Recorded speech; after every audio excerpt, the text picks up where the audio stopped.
What's going on, everybody who is here currently right now? Make sure y'all hit the like button when you come into the room. What's going on? So you love your oppressors.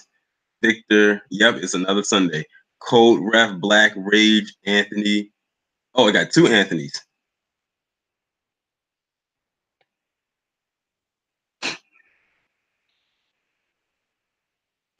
What's going on, crew?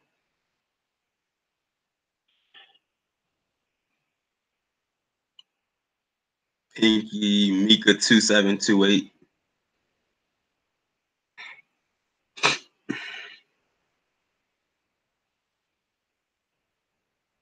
What's going on, Jeremiah, Marlene, Artiforte, Ashen, Detristian, H. Bless, so my inner ocean, Shin.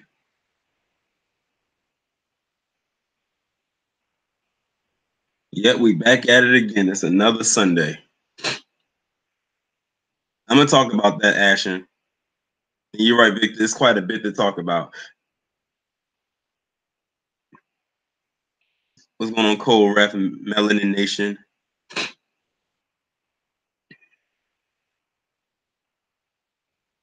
Oh, my bad. My bad. What's going on, Lefford Thomas? Maxwell.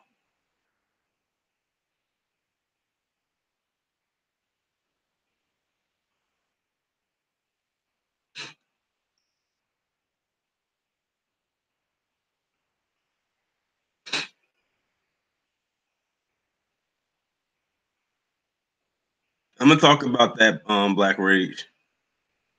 Well, welcome, H. Bless. So you said your first live with us, first of many to come, hopefully.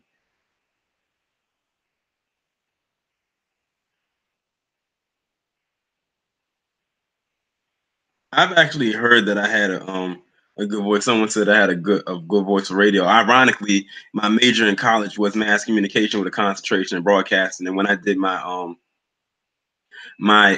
internship in my senior year, I did it at my cousin's radio station down in Columbia, South Carolina.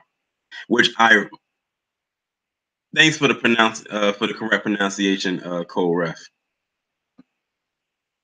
Which ironically, my school's homecoming was this past weekend, but unfortunately, I didn't go down this year. I went last year, but I'll probably go next year.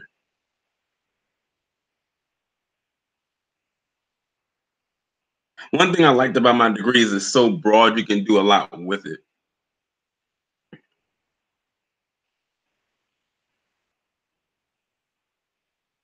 Well, shout out to everyone who likes my radio voice. No, I didn't go to VSU. I went to a HBCU. I graduated from Benedict College in Columbia, South Carolina. I always have to say it like that because a lot of people said Bennett College. I could have sworn that was an all female school. I said not Bennett, Benedict College. And they're in two different states. Well, not that far off because Bennett is in North Carolina and Benedict is in South Carolina.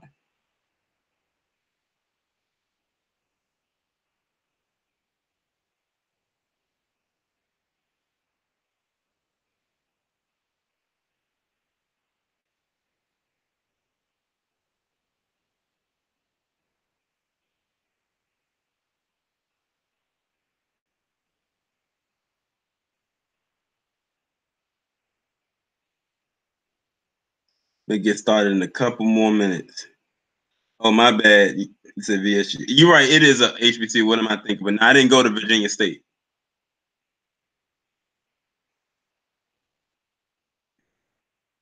What's going on, Hood Mistress?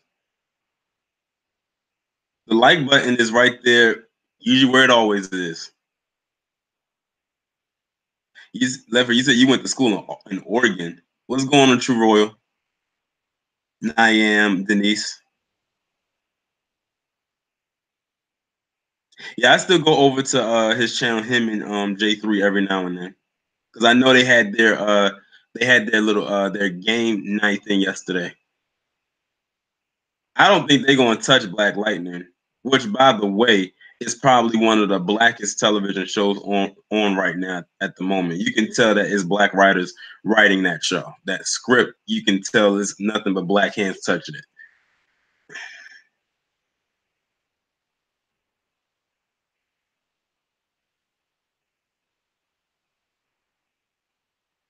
Well, I guess, since I already have 63 people in here, I might as well go ahead and get started. And whoever comes in, they will come in and we'll go from there. First, before I get started with anything, I have to give a huge, huge shout out to my subscribers, my supporters, because yesterday I reached 14,000 subscribers again on the channel. The reason why I say again is because this is my second time hitting that subscriber count. If y'all remember on my old channel last year, I it got terminated at 15 something. I can't remember the exact number. So I'm actually a little bit like 10,000 plus away from where I was at before my original channel got terminated. So I'm very appreciative of that, because that's not an easy thing to do. And I actually did it, within the same time period of me within the year of me creating this channel. Because I actually created this channel in November of last year. Well, Anthony, I can tell that you follow the page extremely, because you remember the date, October 6, 2017. See, even I didn't remember that. All I remember it was that it was shortly after the shooting that happened in Vegas. What's going on, Grinch? But yeah, that shows you right there. See, that's a loyal follower right there. He remembered the day that it got terminated. I didn't even remember that. But yeah, I'm like a little less than 10,000 plus away from where I was at, because I was literally knocking on 16,000 subscribers door. Like when I clicked on the little button that's at the top right corner and it tells you where it rounds up, that means you're at the halfway point. So I was probably at 15,005 something. Because once you get to that point, they'll just round it up saying that you're close to the next highest number.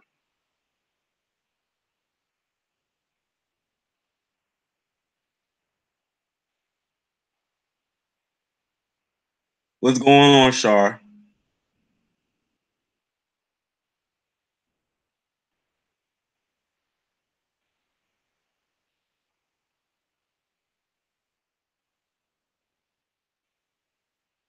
And Char Willie, of course, is here, and she's doing her thing. She's leaving the donation link right there into the chat. What's going on, Leslie? J Dog. I was mad when that happened. Could you imagine where my channel would have been at if that channel did not get terminated right now? A year, like if this was a year later, where my channel would have been at right now?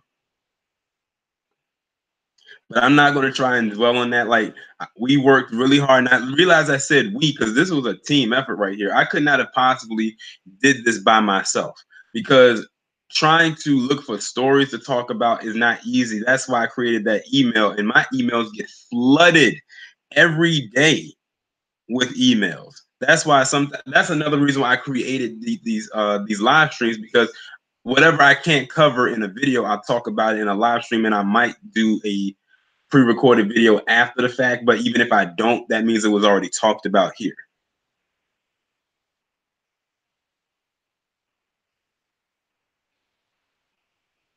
But another thing I'm also glad about, as far as my channel goes, and some of y'all probably are aware of it, is that my community tab finally came in.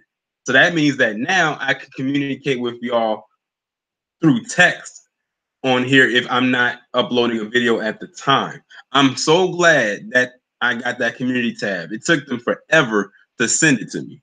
So now some of you have already commented on it, because whenever it basically is like, if I leave a post, you can like it, you can leave comments underneath it. And I said, you know what? I'm gonna use that to my advantage with my live streams going forward. So what I did was, I create the most recent post that I made is, I said, now that I have this community tab up, I'm going to post here and say, what topics would y'all like me to talk about today on the live stream? And it can be something that I've already talked about, or something that I haven't touched on yet. And I got 28 comments and 115 likes. And I posted that late last night. I may not cover every last topic, mainly because maybe if it's something that I'm not too familiar with, I don't want to talk about something I don't know. And then maybe some things that I've already put in my notes that might be the topic that y'all want me to talk about. I know Shar was one of the people who left the comment. Like I saw her comment. And the comment that she left is definitely going to be talked about today. As a matter of fact, her comment and a few other people's comments almost mimic the same way. It's just that they worded them differently. You say, how do you get the community tab? You get the community tab when you reach 10,000 subscribers.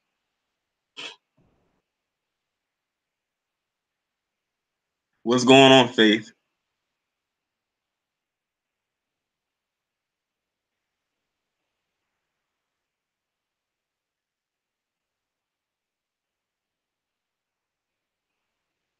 So the thing is, I was on 10,000 subscribers for a while now, and the community tab just popped up. What, this week? This, like, earlier this week. So it's not like it pops up as soon as you hit 10,000. It's like the algorithm has to catch up. And because I've been gaining subscribers so rapidly, it's hard for the system to keep up. But then when I clicked on it one day and I saw that on the little tab where it has like the where you can upload, it had a plus on the sign. And I said I've never seen that before. And usually it would say upload video or live stream, but underneath live stream it said create post. I was like, yes, my community tab is now finally here. And that works good because then that means if I want to post something, I don't always have to make it in the form of a video. I can just type it up and then you will see it. And I think it notifies you the same exact way as it would if I was to upload a video, if you have your notifications turned on.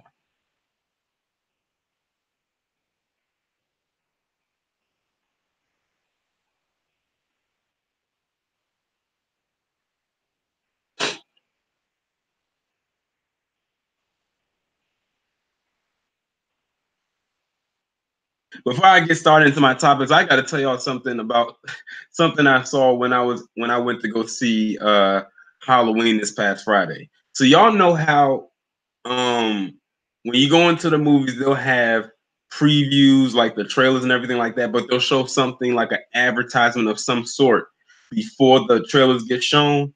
Well, they showed two ads. Both of them dealt with opioids. Now, the first one that came on, it showed this athlete. It looked like he was an athlete, and he was a black athlete, and his mother was there with him. And then he was laid on the table because you could tell he was in pain. So what happened was the doctor came in and told his mother to come outside right quick, and she said, "You know what? Maybe have you ever considered maybe getting him a prescription for some type of opioids?" I looked at that screen. I said, "Don't do it." I was looking at that black mama like, "Don't you do it." And she looked at her the same way. She was like, "No, because we've heard so many horror stories about opioids and stuff like that." It was basically an advertisement telling people to not take those opioids because they can lead to an addiction. I said, whew, she's been watching my videos. But the next one that came on had a white guy on there, and he was talking about how he struggled with opioid addiction. It was more of a PSA rather more so than an ad. I said, well, look at this. The accuracy. The accuracy of the black mama not wanting to take the opioids to give to her son because she knows it could lead to an addiction, and the accuracy of a white former heroin addict. I said the pure accuracy. I said I could have made that into a video, but I said, nah, let me talk about it on my live stream because I thought that was very interesting. And they showed them right behind each other. So now those opioid ads and PSAs and stuff like that are starting to pop up on movie screens now. That's how serious it was or it is for them. But I'm just glad that they didn't try to prescribe it where the black boy needed the opioids. What's going on, Dallas Fort Worth?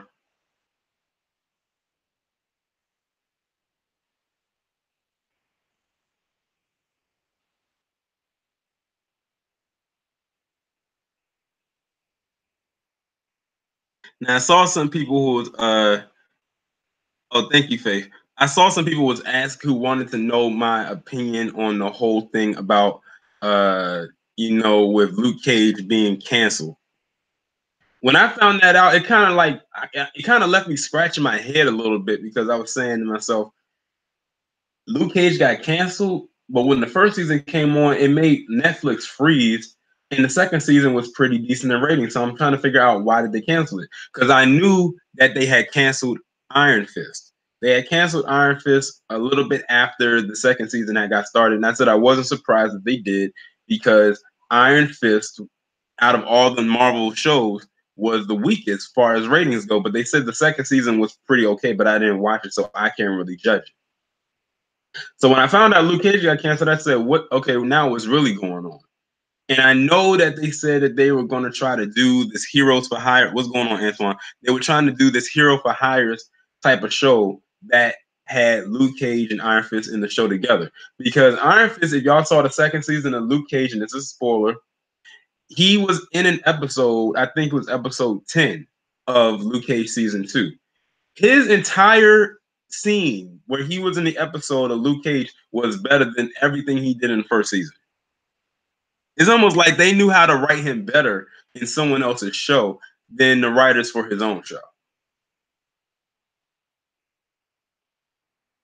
What's going on, great filibuster? And so I think they might be going that way. And I think another reason is because Disney is launching their streaming service. And I think if my theory is correct, they want to pull those Marvel properties from Netflix and put them on that Disney streaming service when they launch that next year. So that means eventually if we might get a notification that Daredevil will be canceled, which by the way, I'm watching season 3 of Daredevil right now. I'm on episode 12 and I will be finished probably by the end of the day. And I'll get back to it after the stream is over. And this season is just like off the chain. They might pull, if they pull Jessica Jones and the Punisher. If they pull all of those, if Netflix say we're canceling those, then I think that's pretty much what's going to happen.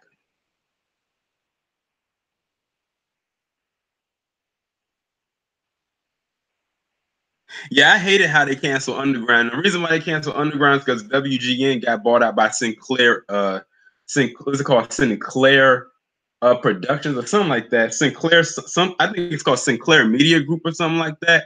And I think they're basically like the lighter version of Fox News. So we kind of knew that was going to happen. And Underground was getting so good. It was getting real good. I was looking forward to that next season.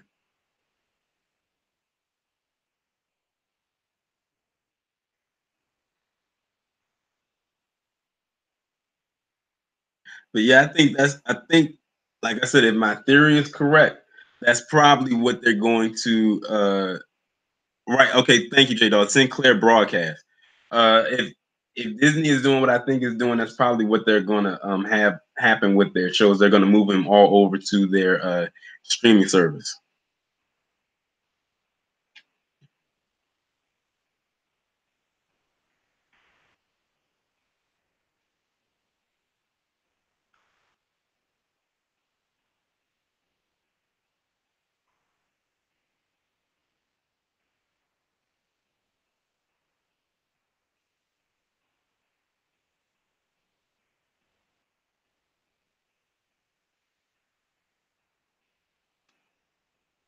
You said, are they coming out with a new Blade movie?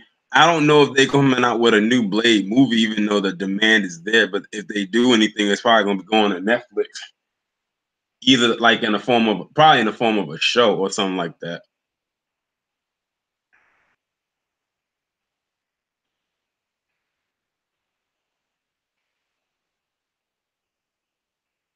But the first thing that I wanted to talk about now that we've gotten that portion out of the way, and I think this is something this this really rubbed me like the wrong way, and this actually is going to line up with some of the topics that people wanted me to talk about, and that was me withdrawing my support for De'Arian Tolls. For those of you who don't know who he is or lived under a rock for the last week, De'Arian Tolls is the individual who was blocked entrance into getting into his apartment from that Amy Schumer impersonator, that Miss Piggy impersonator. Uh, you said you wanted to go see Race War in Dallas. I wanted to see Race War, but it aired the screening was where I'm at was on a day where I had to work, and unfortunately, I couldn't get off. So that's why I didn't go. Otherwise, I would have went because I definitely wanted to see it too. But he basically had that running with that chick, and she wasn't trying to let him in, giving him the third, fourth, and fifth degree, and trying to say, excuse me. And then we had supported him and whatnot, and then he comes right back around, and in all sort of words, just said he might as well just have said, "I forgive you." That's what he might as well have said. But that wasn't the only thing. He had to double down and say some stuff about Trayvon Martin. Then that really rubbed me the wrong way. I didn't do a follow-up video talking about that. But Paris Milan, she actually spoke about it, and that's how I found out about it. And she had played the clip in which he was saying, like, the stuff that he was echoing. So he's basically in, in Oreo.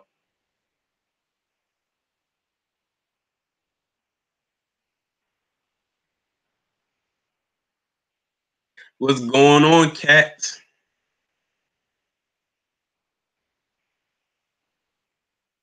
But then they said when you look at his Facebook page, you can see why he is or acts as the way that he is. And then when you look at the location and where he's at, it all makes sense.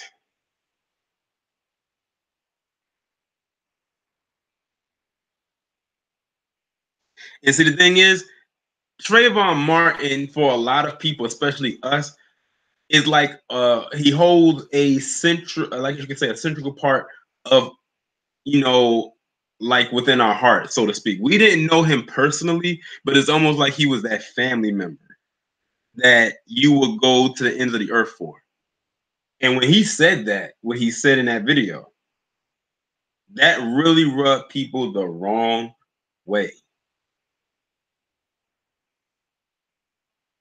Talking about we can have a conversation. I said, hell no, I don't want no conversation with you. Notice she said that same thing in that video. She said, I'm just trying to have a conversation. I said, well, you went about it the wrong way. And then to add more madness to the thing, her ex-husband or whoever that guy is, when I first saw him on screen, I said, the guy looks like he could pass, but he definitely has a little bit of melanin in him. I can see it. Came out and spoke out against her and saying they were separating all this, that, and the third. And then she came back with a typical cliche line.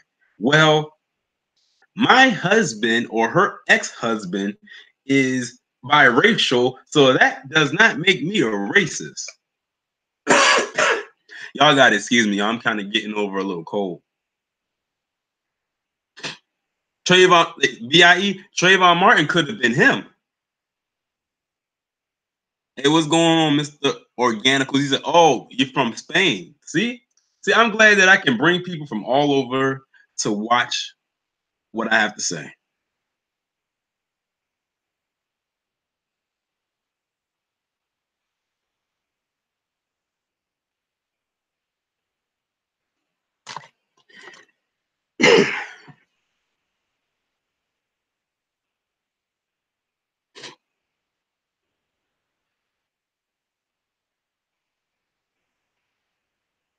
And see, when you start doing that whole backpedaling forgiveness thing, and I think y'all know where I'm about to head next with this, uh, it takes the validity off of what happened.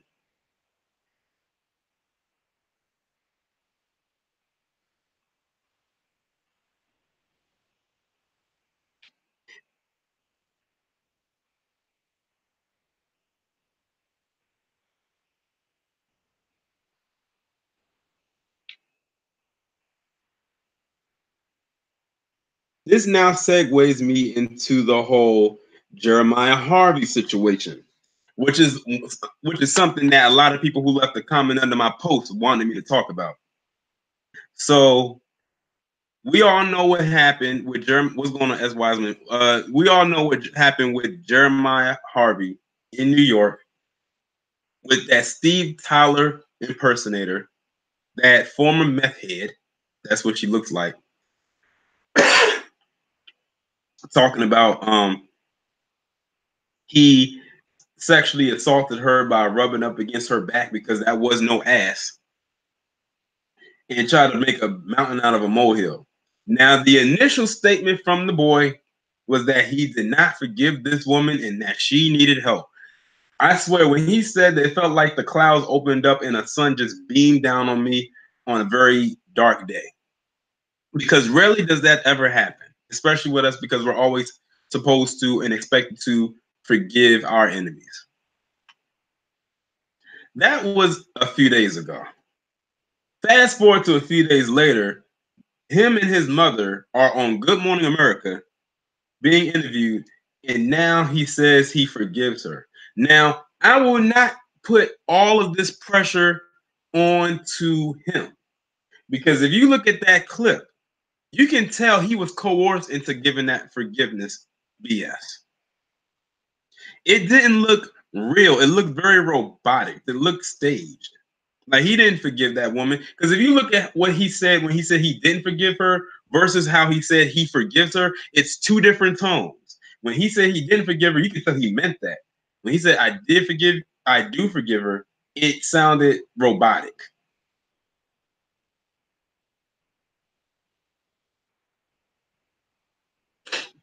You could tell something else was going on because when he said it, his mother gave him that look. You know how a lot of black mothers in particular give their kids that look like you better do this or this and this is going to happen. That stare, that's that fearful stare that they put in you where they don't have to say a word.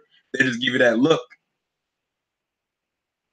And at first I was saying, I wonder if it was a monetary thing, but I said, when I look at that woman, she don't look like she has two nickels to rub together. So I wonder if they were threatened into giving uh that so-called forgiveness. Now, isn't it interesting how mainstream media always has to ask black people, no matter what the age or the gender, do they forgive whoever wronged them? Like, I wonder how many times mainstream media asked him, does he forgive her? Because they had to have asked more than once. Almost like they bullied him into that forgiveness. They don't ask white people that. See, because they truly believe that black people have to forgive everybody because they want to keep us in that docile state. Because they know the day that we say we don't forgive them for whatever they did, that's the end right there.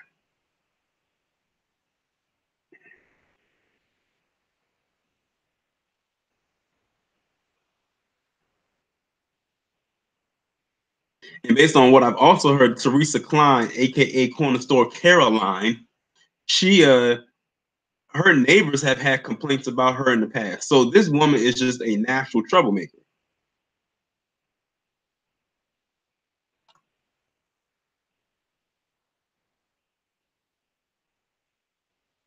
But right now I can't really call it. I don't know if excuse me. I don't know if it was his mother that did it, or if it was the media that did it, or if it was a combination of both. I'm leaning towards it was a combination of both. I truly believe he didn't want to forgive that woman because you can tell by the way he hesitated when he said it.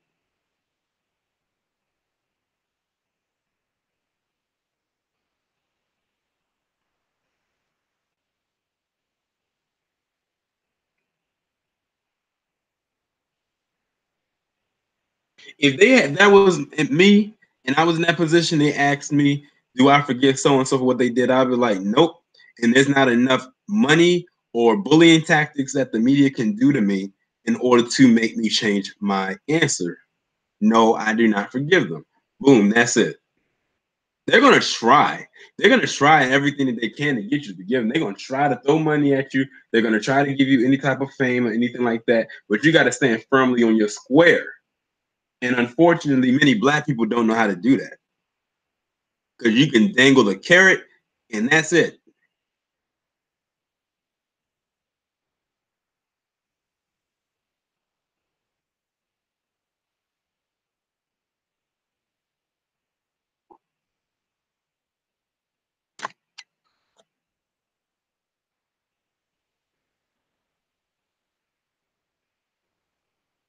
I didn't see that spirit of justice, but it is something I want to bring up as it pertains to something like that. But it's not about what you just typed. Because that means, like, if that means I could be easily bought and paid for. I don't care if it's $1 million and it can wipe away every bit of debt that I have. At the end of the day, I still have my morals and principles.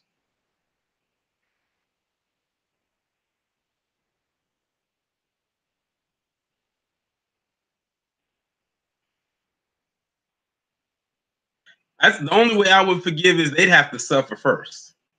I'd have to make sure that they suffered and to the point where they are completely broken. Then maybe, and that's a huge maybe, then maybe I'll forgive it. It'll probably take about a good 5 years.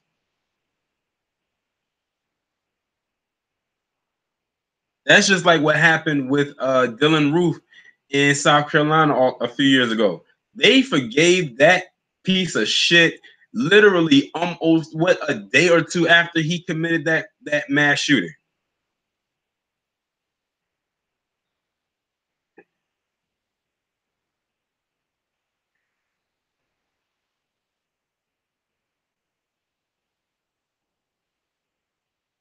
Now the next thing I wanted to talk about was this little boy named Corey J. Now, if you don't know who he is, he was the 12-year-old kid down in Cobb County in Georgia who was manhandled by Daniel Gadudo, that piece of shit salami smelling cop who manhandled him and then wrestled his aunt to the ground. And that damn piece of shit tap dancing officer just stood there and did nothing the whole entire time. Well, it turns out, the whole thing is it said that he was selling, I think they said he was selling CDs or he was selling something in the mall and they didn't want him to sell the stuff in the mall. All they had to do was say, sir, or, kid, you can't sell the stuff in the mall probably without a permit, and that's it. But he manhandled that boy and grabbed tight onto his arm. Now, mind you, if you look at the kid and you look at the pig, who can do more damage, the pig or the kid? Like, he's grabbing tight onto his arm, and he's like, the boy. He's probably barely over 100 pounds, and he's grabbing tight onto his arm. And the aunt, she's on the phone with his dad. She said, "I have his dad on the phone. You want to talk to his dad?" He said, "No." That's how he said, "No," just like that. Now, what came out after the fact was when he got pressured by all the people and everything like that. He comes out and he says, and I'm talking about the pig now, saying that he wants to file charges. He wants to file assault charges against the kid because he says that the kid assaulted him. I'm looking at him and I'm looking at the video. I'm saying, where in the video did he assault him? He didn't even do anything. Like, boy just looked at him dead in his eye. And the thing is, like someone said in the comments, he was mad because the boy showed no fear. That was one of the first things I noticed. The boy wasn't pulling away from him. He looked that pig dead in his eye. He wasn't crying. He wasn't screaming, none of that. He was mad because he showed no fear. But he wants to press charges saying that the kid assaulted him. He only doing that because he felt pressure from the public. That's the only reason. I don't see that even holding up well in court.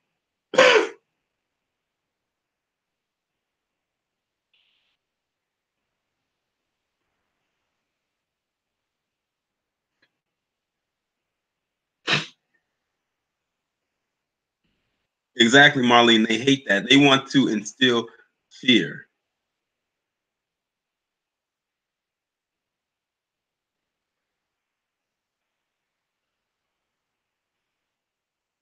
And what's also interesting about that boy, and I didn't notice until after the fact, that boy actually knows some very interesting and famous people because I saw two videos. He was actually a guest on Ellen, and he actually appeared in a video with Will Smith. I said that could actually work in his favor. He knows people who have a lot of money and influence, and some. I guess you could say a little bit of. I guess you could say a little bit of power, just a little bit. I say use that to your advantage. I bet you he'll back down then.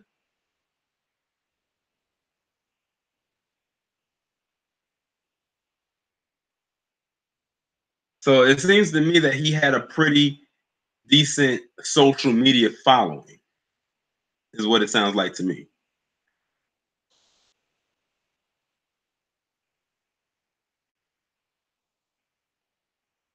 But I said it was just so interesting how when the aunt said, "Do you want to speak to his dad?" He's on the phone, and he said no real fast. It almost sounded like a no out of fear or anything like or something like that. Like he already knew what would have been waiting for him had he had took that phone and started talking to his dad. His name is Corey J. Corey J.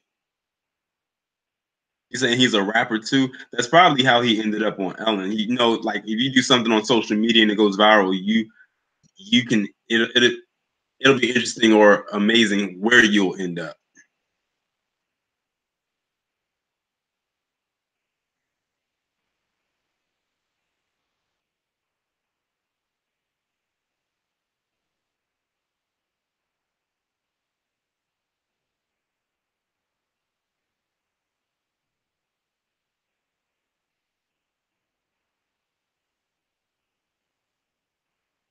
Another incident that happened this week, uh, and I just did a video about this. Marcus Peoples, the black man in Detroit who had a gardening program going on with him and some kids, had them three palm colored Neander, Becky, Susan, and Heather calling the cops on him, saying and making up all kinds of lies about him.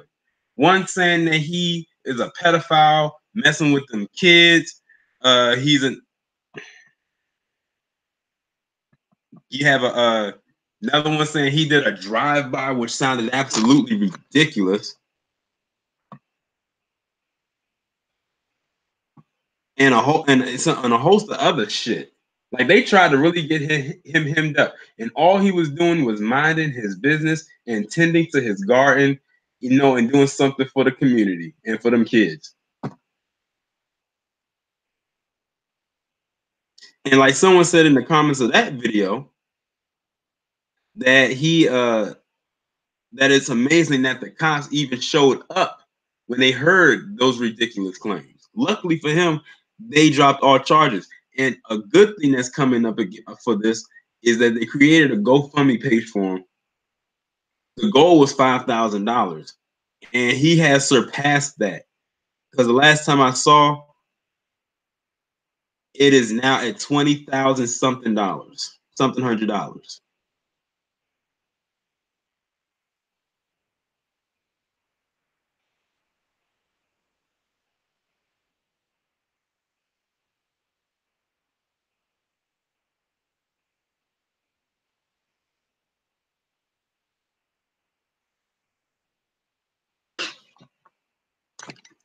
And then if you want to, I'm telling you, all this stuff came out this week. Now we can head down to Florida, where you had the black father who was cheering his child on at the soccer game and had the cops called on him by that penguin shaped bitch who damn near tilted that golf cart, saying, then when he confronted her, saying that he's threatening or he sounds threatening. I'm telling you, that stern black male voice scares the fuck out of them because they're so used to dealing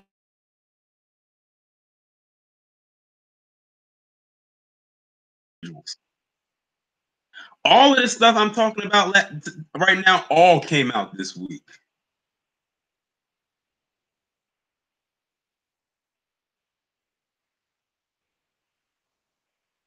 I wish that damn big ass alligator that keeps going across that golf course in Florida that we keep hearing about would have came up and ate her fat ass.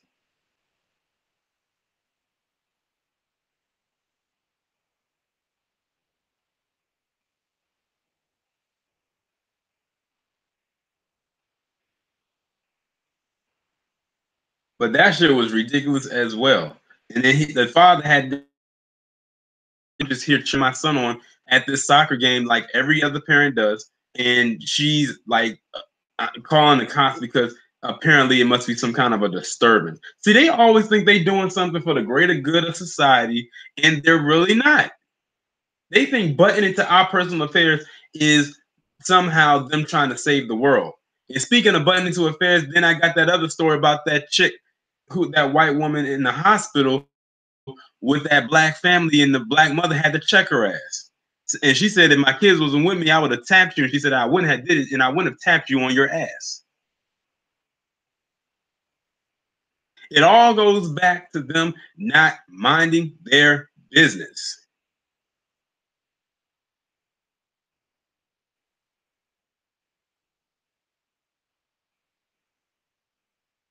Because you know what it is? When they see a black man, or they hear a black man's voice, or see the presence of a black man, for them, that's almost like seeing, to them, that's probably like seeing Satan. But to black people, that's like seeing the image of God. And see, they always have to perpetuate this fear that we are inherently bad because of stuff that they've heard throughout the years.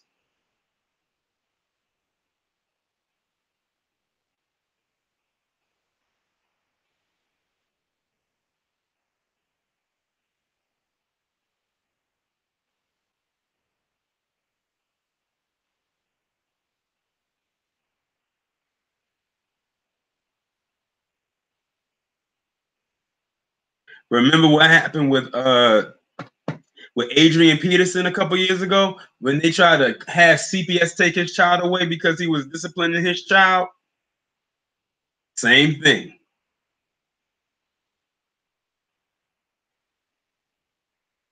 Meanwhile, their kids going around shooting up schools, shooting up drugs, raping something. Notice I said something.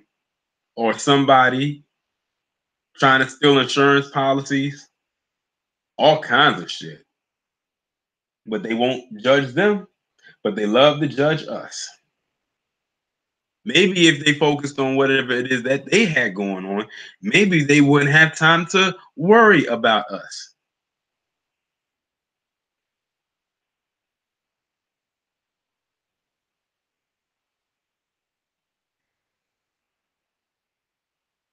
I heard about what happened with that hood mistress. I heard about that.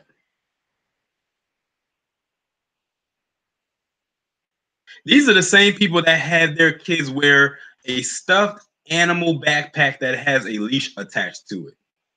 So your kids are your pets now.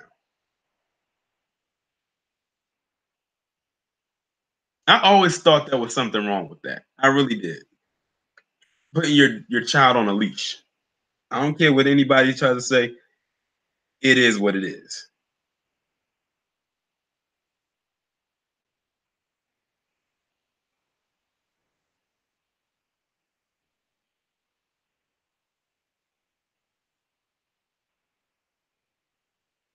Before I go any further, did anyone get freaked out when YouTube had that blackout the other day? Did anybody freak out with that?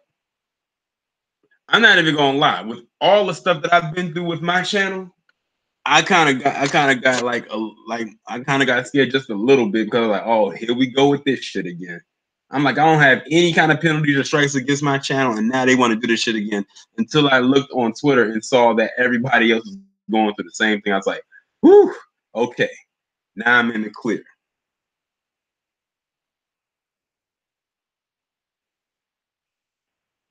And I think it was out for like 30 minutes or something like that. But what was so funny was when I found out that you had some idiots out here really calling 911, telling them that YouTube had went down. Like, what the hell is emergency going to do for YouTube? That is way beyond their control. That shows you they call 911 for any damn thing. But they supposed to be the so-called high IQ people. Like, what the hell is your local police department or fire department or a hospital supposed to do about something that's regulated on the internet?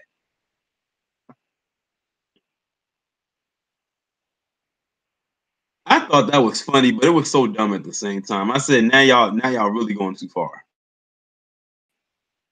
Later, then it was back up. They just said they had a blackout, but I don't even think they went and explained what caused it. At least not to my knowledge. They may have, but I don't remember if they did or not.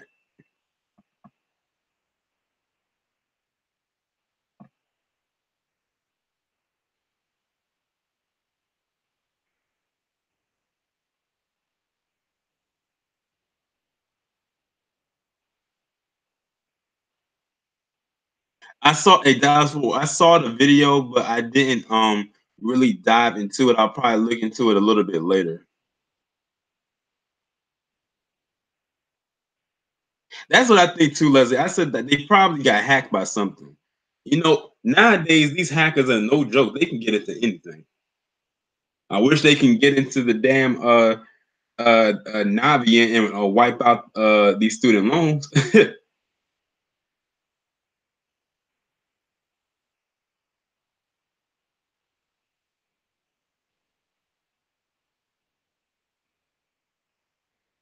I mean, if they want to really do some damage, do that. I don't think we'll feel bad if they do that.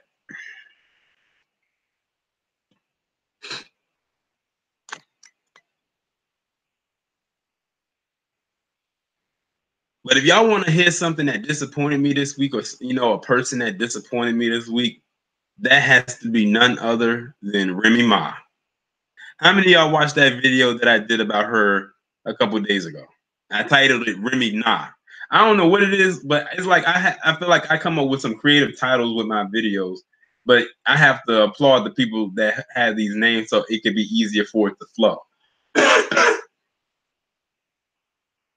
Man, she disappointed me this week, and a few other people. So she was on this show on Revolt TV called State of the Culture. And the topic of the N word came up, and she said she doesn't feel offended if people who are not black say the word. She said she personally doesn't feel offended. First off, I'm glad she said she personally doesn't feel offended, and she didn't speak in absolutes like we shouldn't feel offended either. And when I was doing the video, I left out one vital thing, and people in the comments had to let me know. I'm not big. Fat Joe is the one who put her on. He is her mentor. And as we all know, Fat Joe is, I guess you could say he Puerto Rican? I think he's Puerto Rican. What's going on with riding with B1 Media? Anyway, he's been known to use that word in a plethora of his songs during the prime of his career back in the day.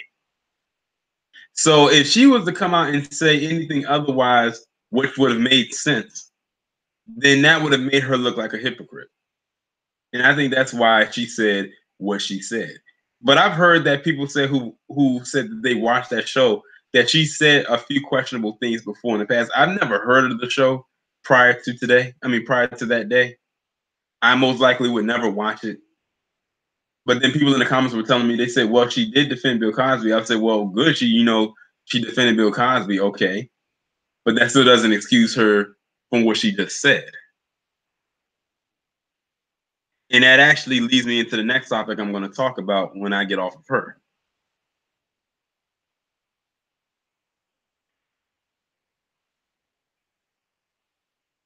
Good question, BIE. She said, I wonder if someone would be mad if they called her a bitch or a hoe. And the thing is, when she was trying to give her example, she says people say the words fuck, bitch, pussy, and all the time so freely, but in a way, but get upset when it comes down to that word. Excuse me. If she knew that, I'm gonna just play. I'm gonna assume that she doesn't know, but if she actually knew the history of that word, we know that that word holds a lot more weight than bitch and pussy and hoe.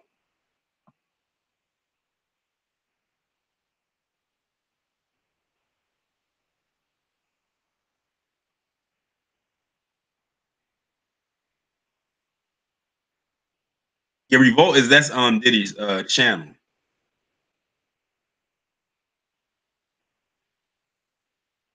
Yeah, I remember that song, Anthony. That was a big song back in the day.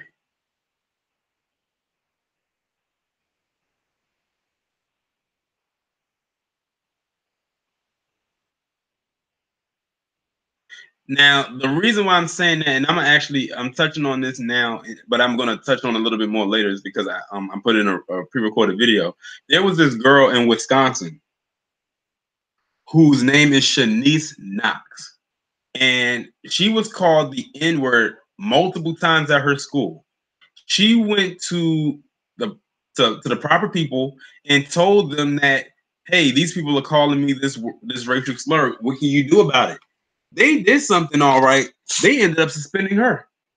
They suspended her because she had the nerve to tell on people that they were calling her that word.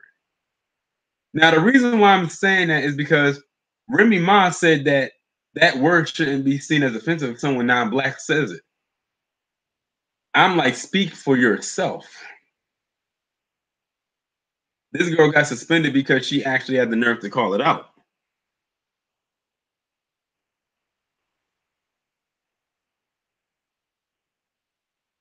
I'm gonna put a video up about it, and you'll be able to get more information. Yeah, it's gotten to the point now where if a black student at a school says that somebody called them a racial slur, that they will be penalized for it, and not the person who did it. I said I hope her and her family go after that damn school.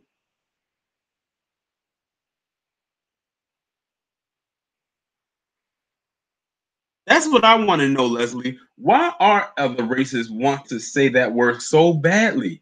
And I really want to know that. And I don't want it to be the response of, well, because so and so else says it, no, because that's a cop out. I want a legit reason as to why other races of people want to say that word so badly.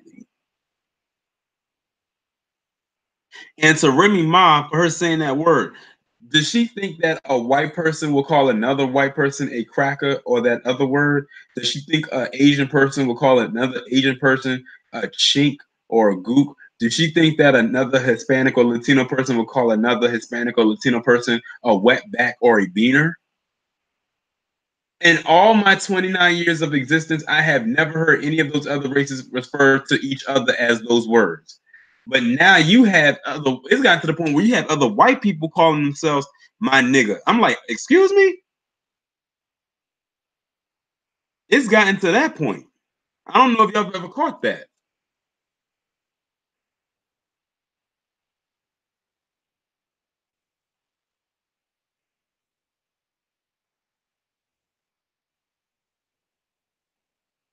And like I always say, white people nowadays, especially young white male teens, are the biggest consumers of hip hop. If you want to call a lot of what's out today as hip hop.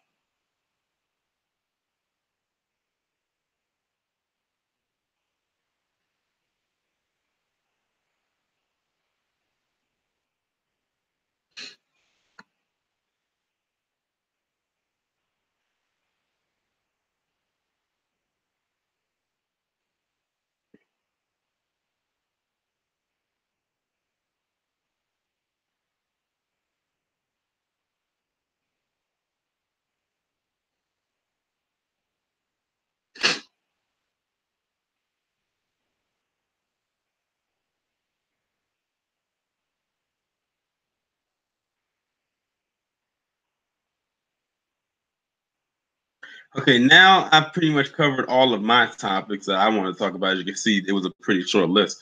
That's why I created that. When I said that community tab, as far as that community tab goes, I wanted to see what other people were going to say.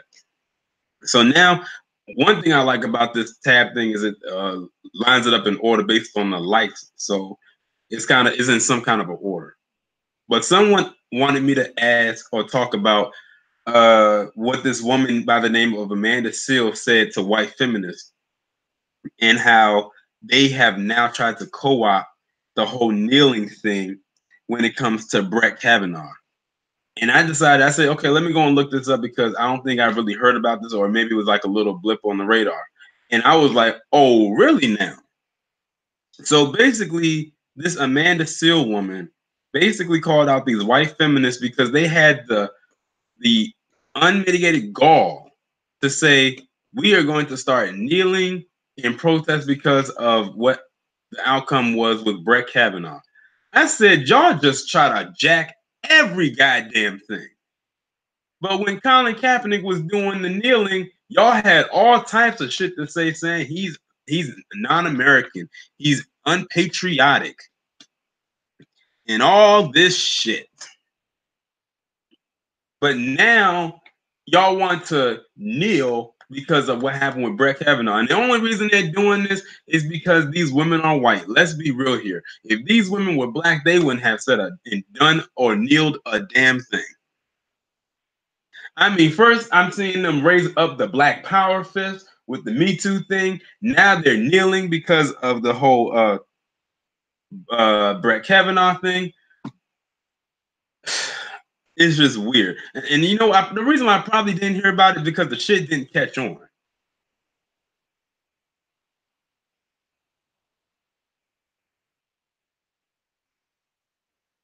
That's why I don't see how black feminists is even a thing. I said they don't give a damn about you. Never have and never will.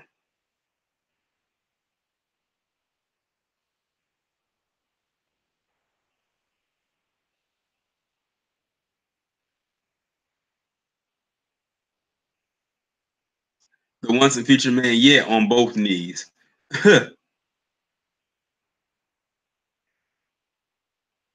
Exactly. It doesn't make any sense. What is that going to do?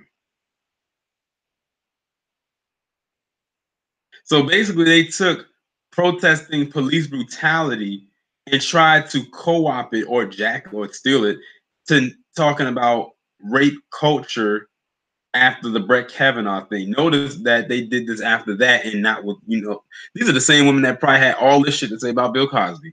I'm willing to bet.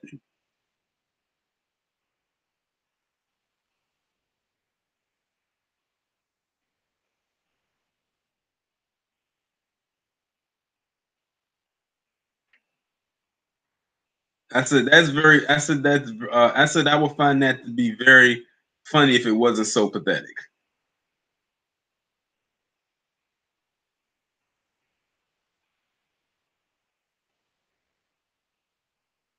I'm like, no originality, no seasoning of the food, all that stuff.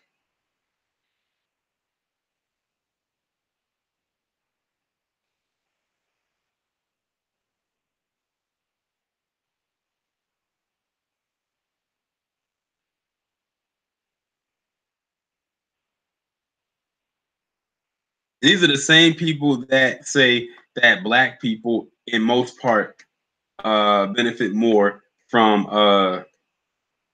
affirmative action. No, they don't.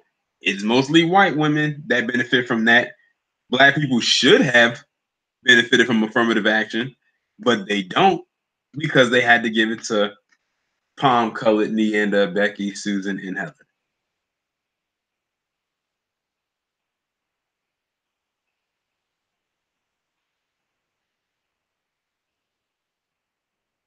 He said in 50 years, history books will show that white people invented hip hop.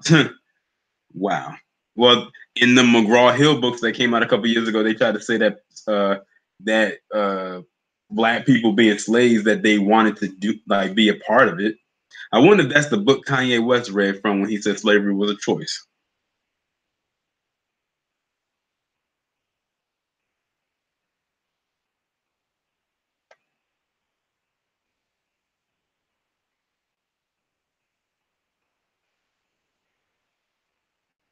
Okay, one of the comments that somebody had left, and I thought this was very interesting.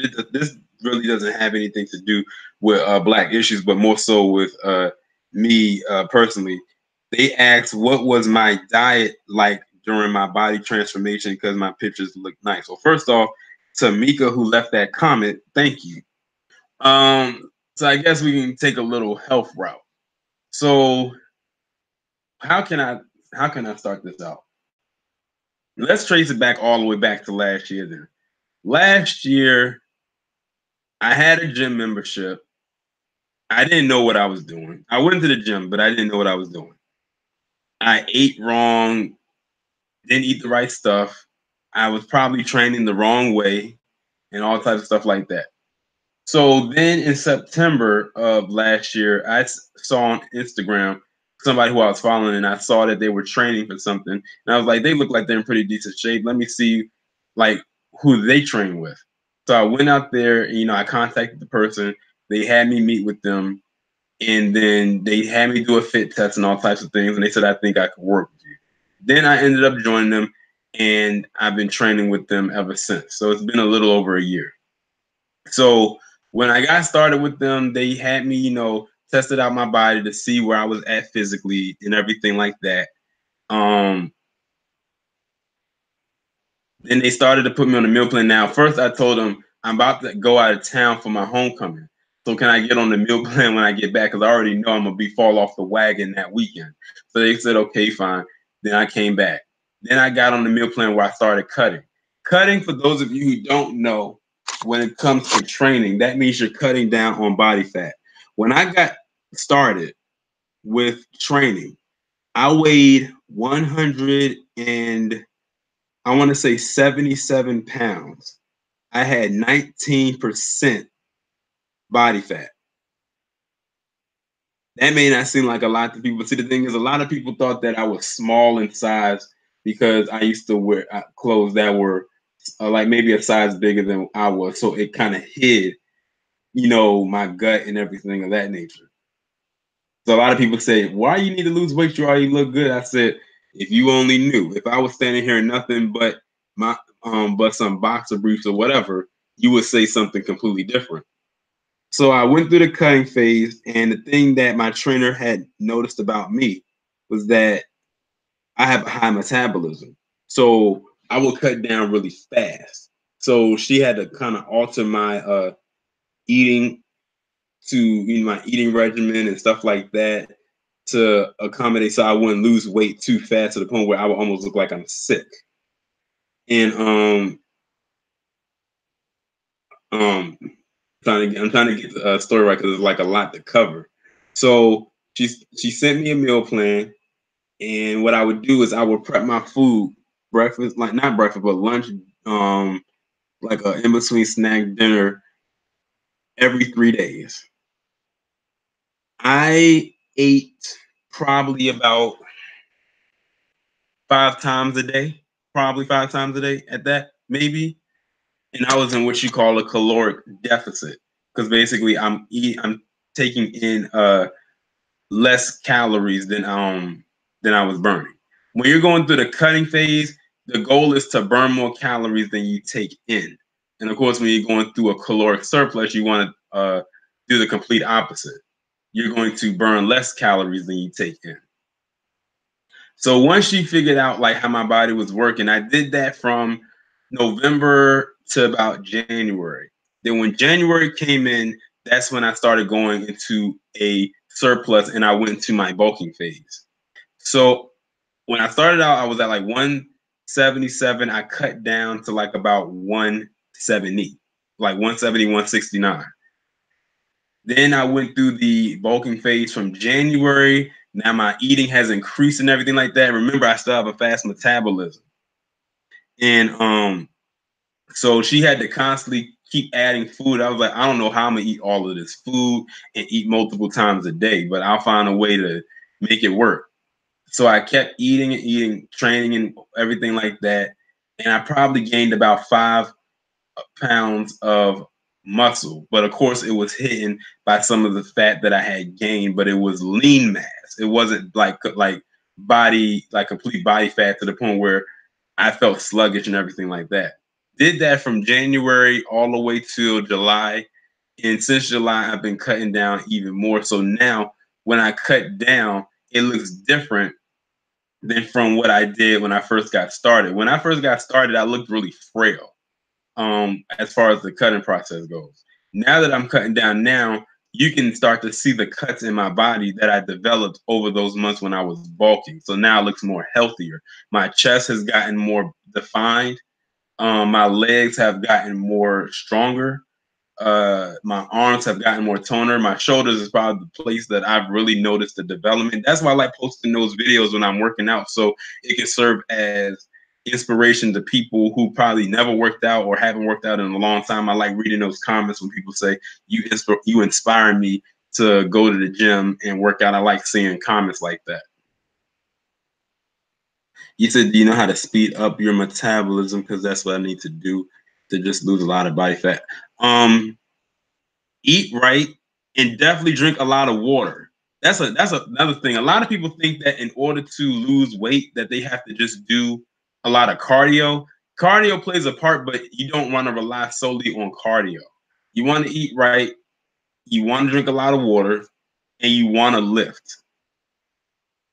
A lot of people think that you can't lose weight when you're lifting. And to my ladies out there, when you're lifting or lifting weights, I should say, don't be scared when you build a little muscle. You're not going to look like a man. The only way you can look like a dude is if you're taking some kind of steroid or some kind of hormone pill. That's the only way. There's no way that you're going to be built like a man. That's one of the biggest fears that a lot of women have when it goes into working out, is they are afraid they're going to look like a man. You're not going to look like a dude. You're not going to have these big quads. You're not going to have this big back or anything like that. You can get abs, I can say that. I've seen the women at my gym, they have some very defined abs. And one thing I can say when it comes to, like, for a woman, when she lifts weights and she's in tone and in shape, especially if you're a black woman, it de-ages you. Because it's some women who go to my gym, black women. Some of them are pushing 40, some are in their 40s and in their 50s, and they do not look it. And they are in better shape than women half their age. And some of them have 2, 3, 4 grown kids who are around my age and don't even look like they pushed out one child.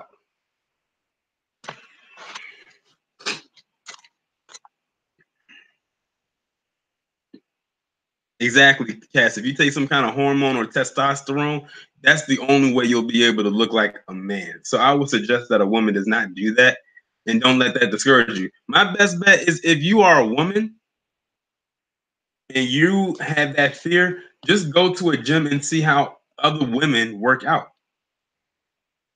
Or if you want a trainer, get a trainer who is a woman. As a matter of fact, my trainer is a woman, and she don't look like no man, but she's definitely in shape for a woman her age. I'm not going to tell you what her age is, but if you was to see her in person, you found out how old she was, you would be shocked, because she doesn't look it. Because she is careful with what she puts into her body, and she trains pretty much daily.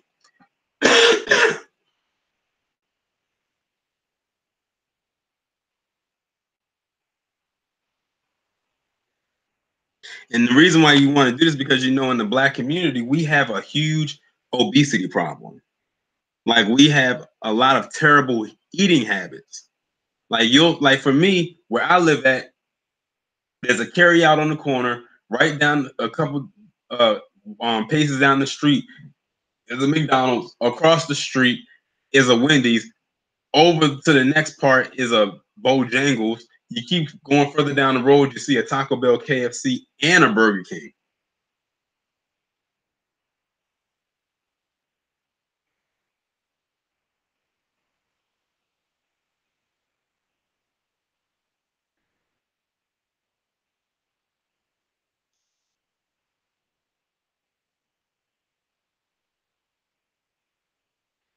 But like I said, train right, eat right, and consume a lot of water, and you'll be good.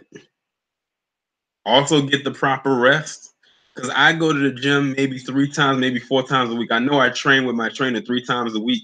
That fourth time, I'm usually training by myself.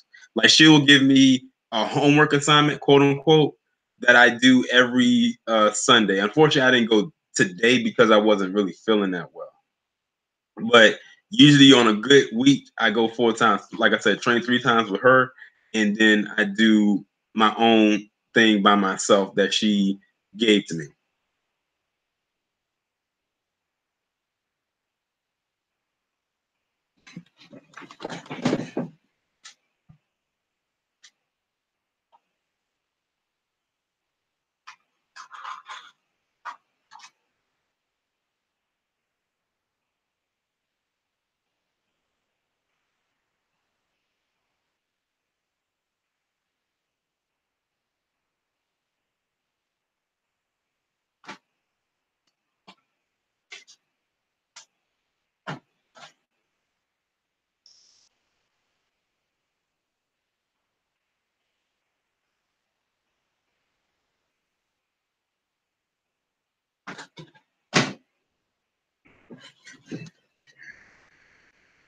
I have a nickname for those fast food places. I call McDonald's McDeath. Of course, Taco Bell is Taco Hell. Burger King, I call it Burger Crack. For Wendy's, I call it that witch named Wendy.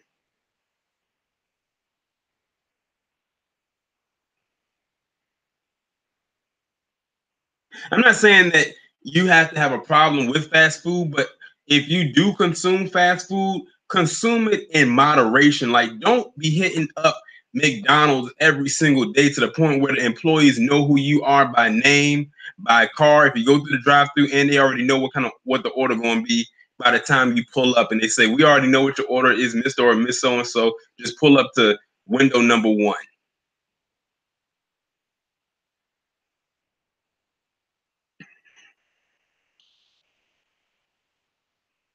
But I haven't eaten fast food since 2014, and in the month that I had found that I had decided to stop cold turkey was a month that I guess it was an awakening because I found out a lot of stuff that was involved with McDonald's. And I said I was kind of upset because that was the same year McDonald's wanted to implement their all-day breakfast. But I said, you know what, that's fine. I can make my own damn breakfast. If I wanted to have my own egg McMuffin, I can go to the store and get one of them those little rings that they used to make it. Get some English muffin and some Canadian ham, and boom, I already got some cheese. I can hook that up myself. Now we don't have a Jack in the Box in Maryland. I don't think Jack in the Box goes past a certain point in the establishment. That's just like we don't have an In and Out. I know In and Out is mostly on the West Coast, and I think the furthest it extends out is to Texas. We actually just got a Sonic close to where I'm at, maybe like 2 years ago.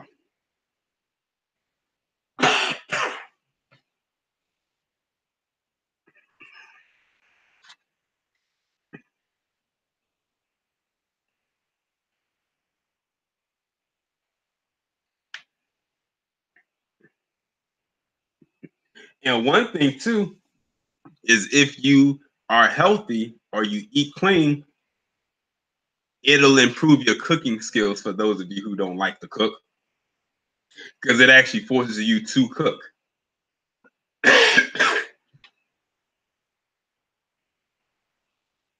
I can't do White Castle no more, Marlene. The last time I had White Castle, I couldn't go to school. Like, it was years ago, and I think I was in middle school at the time. Me and my family was coming back from New York, and we stopped at White Castle. I probably had about 4 of them burgers and 2 boxes of fries. I couldn't go to school the next day because I couldn't stay out of the bathroom. White Castle for me is like a cleanse. Now I had something called like years ago called Crystals. Now that's like the White Castle of the South, but I only found that in Georgia, in Atlanta.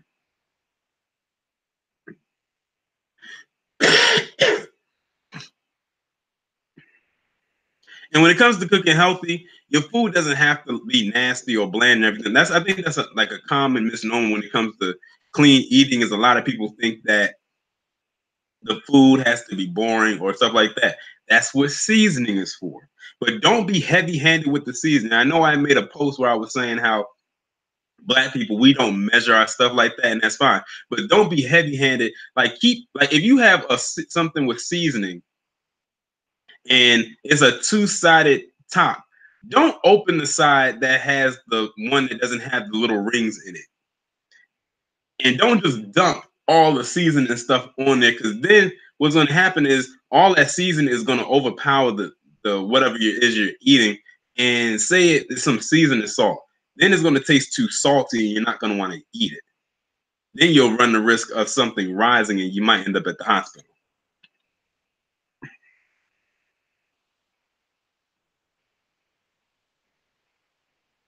Yeah, I was talking about Crystal riding with the D1 Media.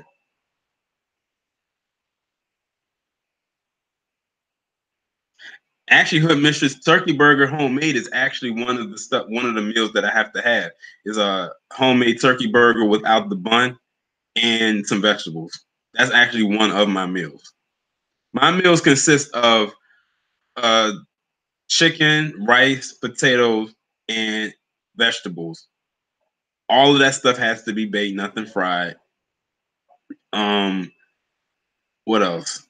A protein shake, usually after I train and probably before I go to sleep. My breakfast usually consists of egg whites, oatmeal, and a fruit of some kind. And my trainer allows me to have one cheat meal per week, and that is usually on a Friday. And that's like consists of maybe a burger and some fries. So you already know when Friday comes around, I'd be like, it's a wrap.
Well, okay, I'm gonna switch topics right quick. One of my other subs had asked me, they said black suburbs. They wanted me to talk about black suburbs and how few are there in the nation. Um,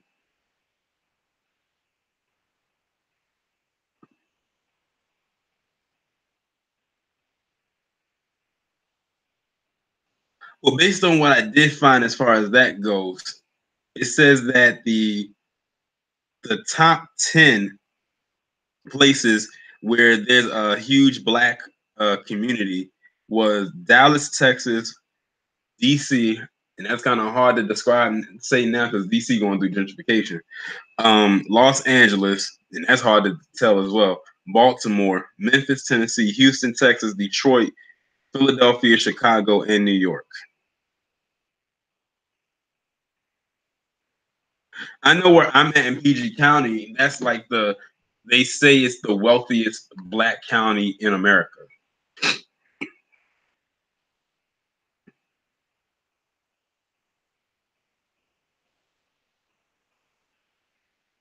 They were talking about as far as the suburbs go. When I read stuff like that or read comments like that, it makes me, upset all over again that a lot of the black owned areas like Black Wall Street and plenty of other ones were destroyed. Because could you imagine what would have happened if those places would have flourished where we as a people would be at today?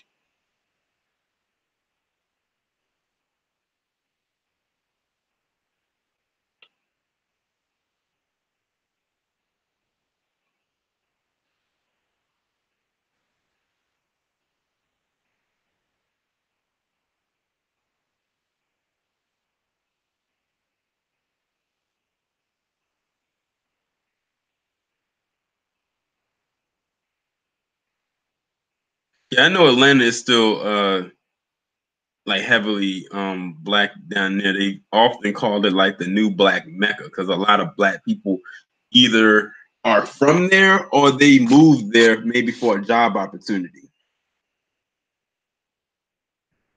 You're right, shots out for whoever. It's trillions of dollars stolen wealth. And another thing that I had learned too is like a lot of these Fortune 500 companies that we probably frequent or don't frequent or heard of got started off of slave labor.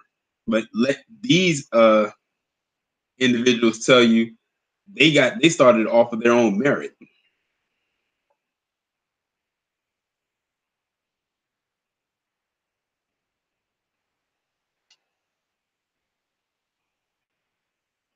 When I remember when the VMAs was hosted in Harlem, I think it was back in '08, if I'm not mistaken. That's when I knew gentrification was about to hit New York, at least that part of New York. Because I'm like, why did you have this big award show in Harlem of all places? Like, what was so special about Harlem? And I said usually they would have that if they was going to have it in New York, it would be at Radio City Music Hall in like downtown, in like in Manhattan. Like, why did they put it there? And then that's when I said they about to gentrify that area, and before you know it, that's exactly what happened.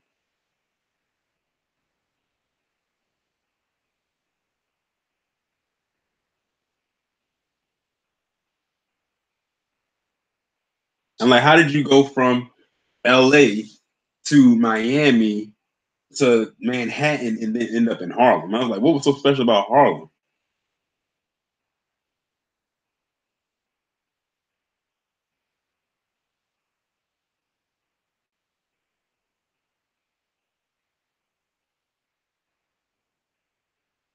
Exactly, Hood Missions. When I found out that they was having it there, I said, I kind of like looked at it with a side. I'm like, Harlem, why there?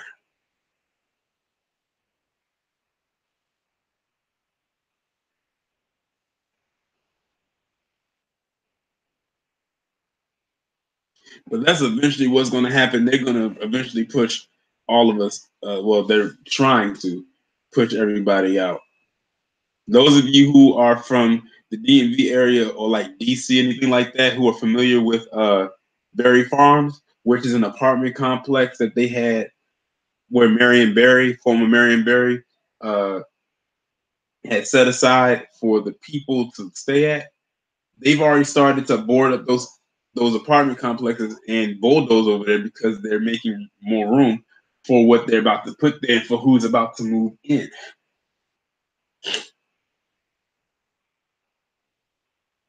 Yeah, we already talked about that once in Future Man. That was one of the first topics I talked about when I got started. But I don't think it's gone all together. I think it's about to move to another platform.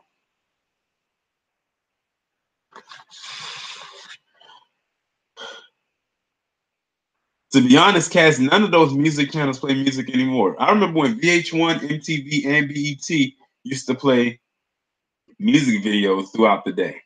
But now it's all been consumed by reality TV, quote unquote, reality TV, and a whole bunch of other foolishness.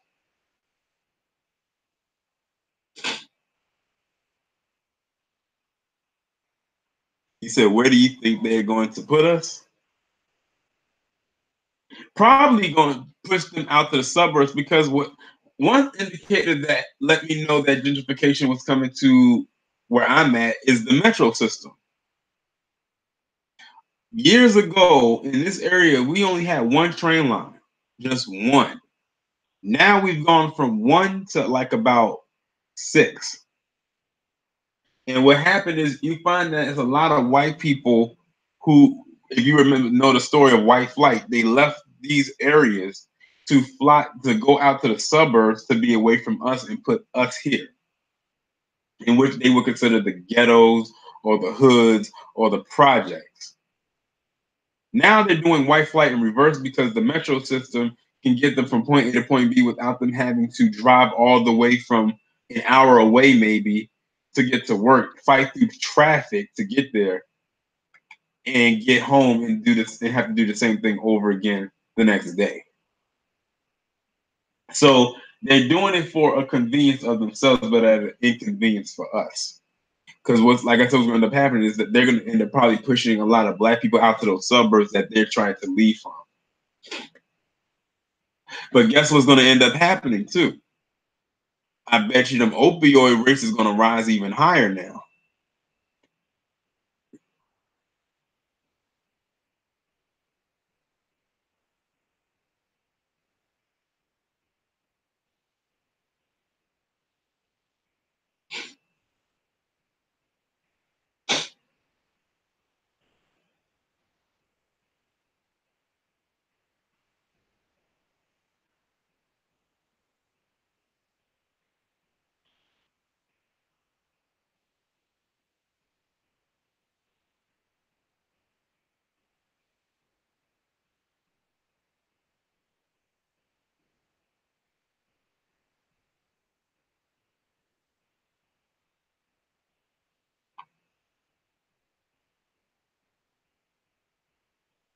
Okay, somebody else had left me a comment.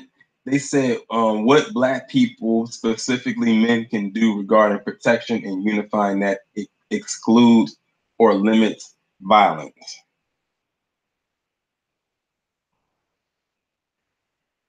One thing I can say is go to the range. And I'm going to say everybody go to the range, because you know what I've noticed? I actually posed that as a question on my Facebook like a couple years ago. I asked, would you ever take your child to the gun range? And they said, what age? I said maybe 10 or up.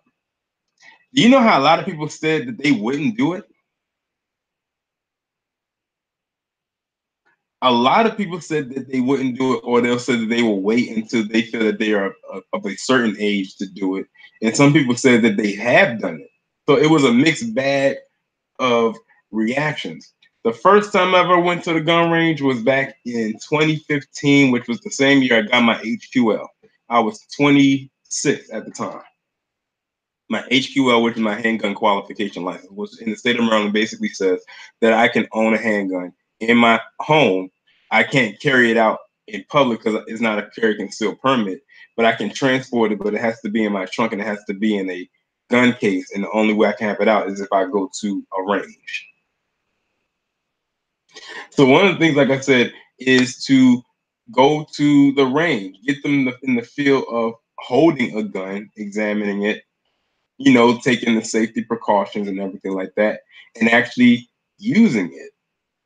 Unfortunately, there's not a lot of Black-owned gun clubs around here, if any at all, or a lot of them in the establishment. And I think a lot of things has to also do with a lot of regulations and a lot of bullshit that these, I guess you can say, these so-called laws make up. They say that you can carry a gun, but whenever they see a Black person with a gun who isn't a cop, they instantly become a threat.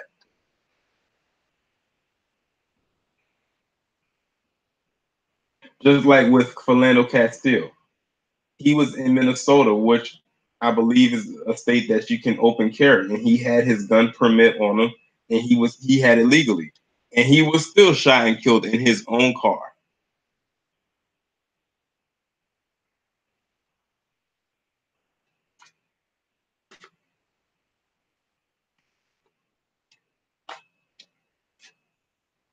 It's like the white folks, they can have these militia groups and all types of things and do whatever. But if a Black person or a Black group of people try to do the same thing, then it's a problem. See, it's like they come up with all these new rules and shit when it comes to us.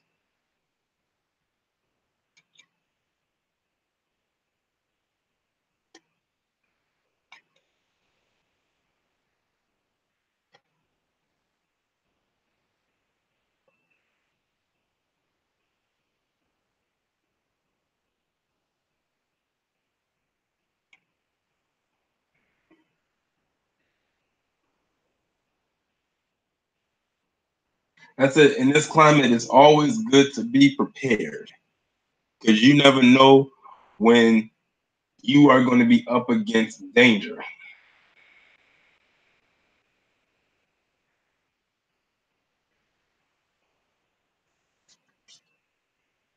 And also, you don't want to just learn how to train using a projectile weapon. You also want to know how to fight the correct way as well. I noticed some people saying they mentioned martial arts. That's not a bad thing to learn either, because it's not only going to teach you how to, uh, you know, fight better or use maneuvering tactics to maybe disarm your assailant, but it can also teach you discipline as well.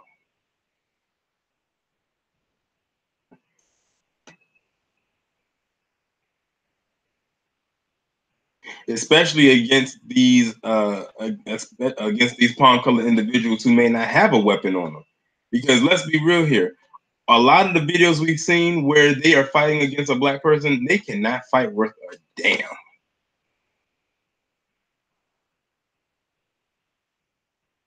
Good point, Crew Reality. When it comes to a lot of these tactics and stuff like that, two good people to ask would be Cerulean Gray and Charles Faulkner Jr. Those two right there could definitely give you the rundown more better than I could. If y'all aren't too familiar with either one of them, those would be two individuals to ask because they could really definitely break it down.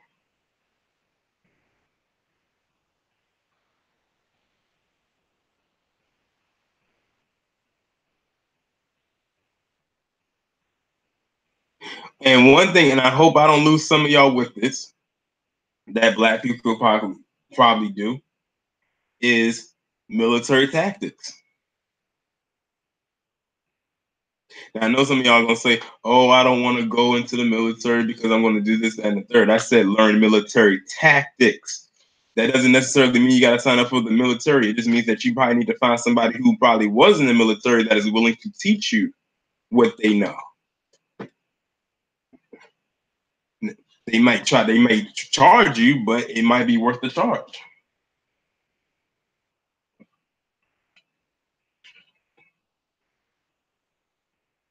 And it's not even because I saw this one video on Instagram a couple years ago. I don't know if I still follow the person or not. And they were teaching their kids, his son and his daughter, how to train in case an invader came into their house. And the son was holding a handgun that had a scope on it. The son at the time probably couldn't have been more older than maybe 10. And he's in the house, like you know how you see on TV when they're walking down the stairs, like he was, you know what it was? He was teaching them stealth tactics. That's what it was. He was teaching his kids stealth tactics, like how to, roll properly with a gun, or how to, how to properly aim your gun in case, say, there's a power outage and an invader comes into your house and you can't see. Like he was teaching them all types of stuff, how to disarm and all types of things. This is a Black father doing this, teaching his kids stealth tactics.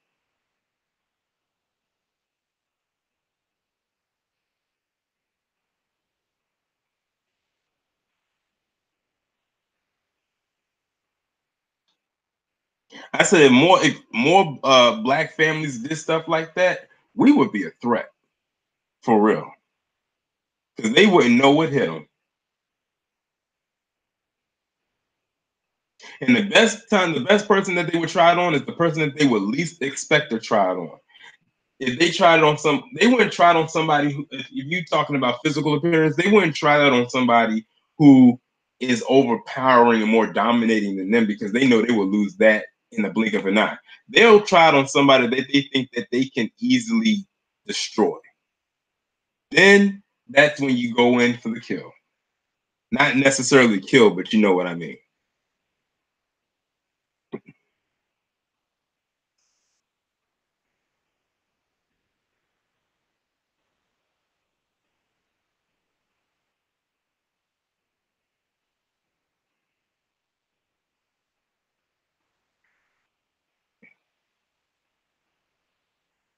I've heard of seeing some people who sleep with knives under their bed, under their pillow, just in case they can't get to that gun.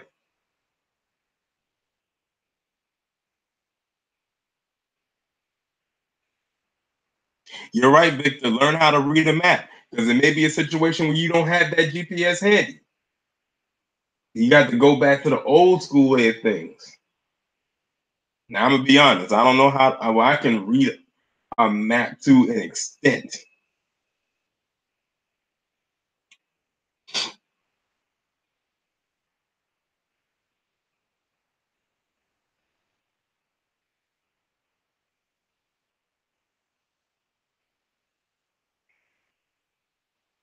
And when you go into the range, you don't even have to just go and take them to a shooting range. Take them out to the woods and let them shoot out there.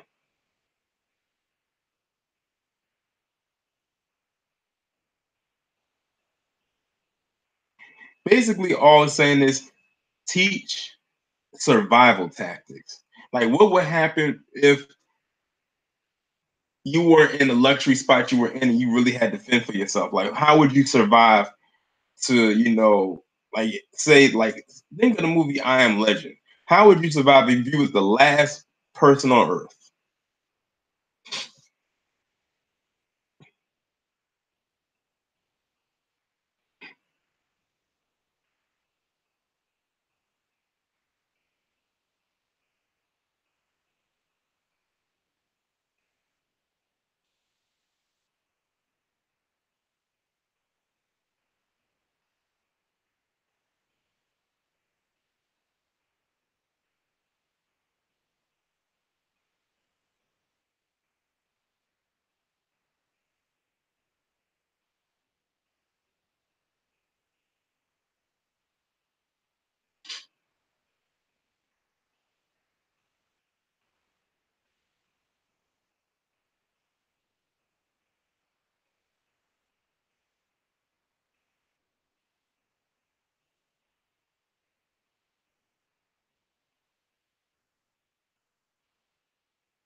No, it's not the silent thriller. It's still going on.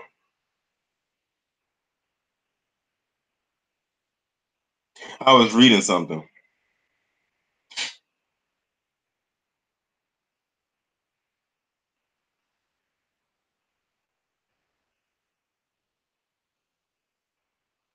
Okay, I have a comment that one of my subs left. They said, "Can I speak on how the no snitching policy hurts our communities?" Now, I have a question for the people in the chat. Do you think that that hurts or helps our community? It's kind of a double-edged sword. Because guess what? Guess who else uses that no snitching policy? They don't call it no snitching, but they use it. Them police departments. I don't give a damn what anybody says. Them police departments operate like a gang. They have something called the Fraternal Order of the Police, and that blue wall of silence. They do the same exact thing.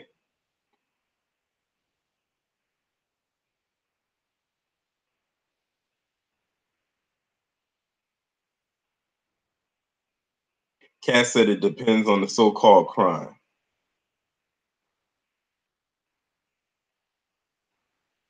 That's kind of hard for me to answer. It's like because it can go both ways. It could hurt, and then sometimes it can't.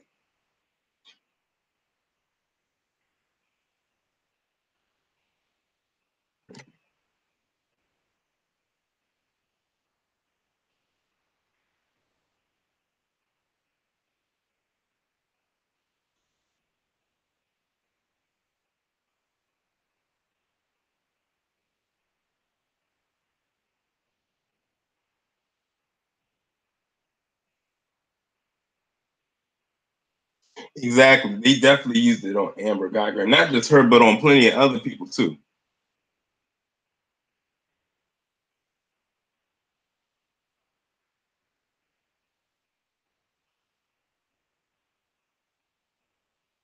Exactly. Once that would be one of those instances where we don't when you do not snitch is when you see something like that.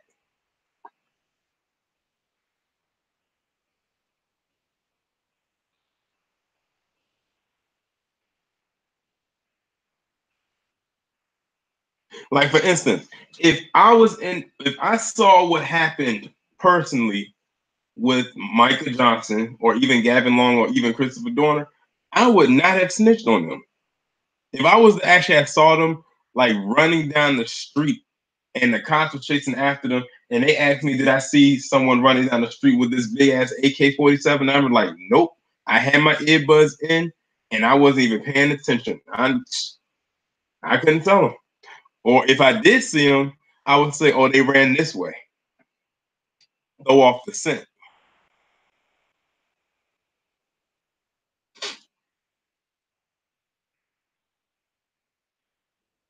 Exactly, Gamer G. That goes back to what I was saying.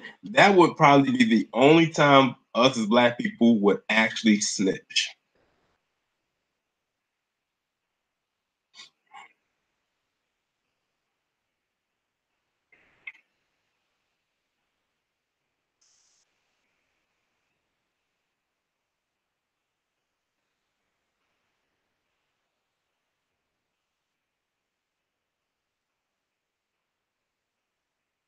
Oh yeah, and I'm definitely trying to stay on top of that. I'm glad you know what, Chauncey. I'm glad you brought that up because I wanted to see if there was any update involving Jason Van Dyke. I typed his name into Google yesterday when I was at work. Do you know that they set a GoFundMe page up for his daughter, and that thing has raised a little over $50,000?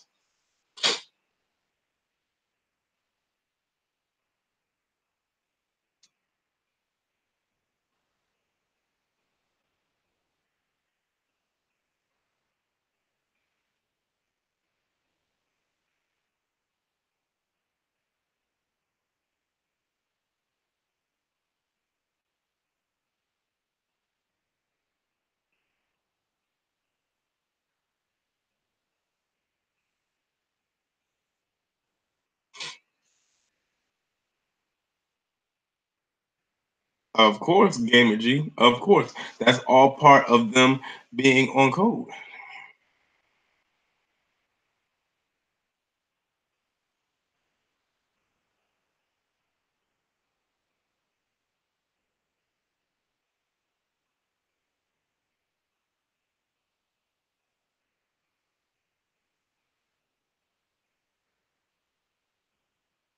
See, it's like it's okay for them to use the no snitch policy, but they want us to use it in helping them to catch whoever it is uh, that they want to catch, even if that person isn't doing anything wrong.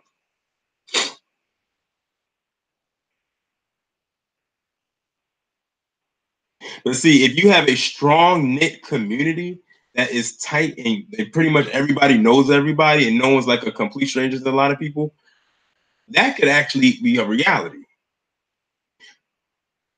But if you was to be a strong community and also be on code at the same time and it was a complete stranger, then you'll really be solid.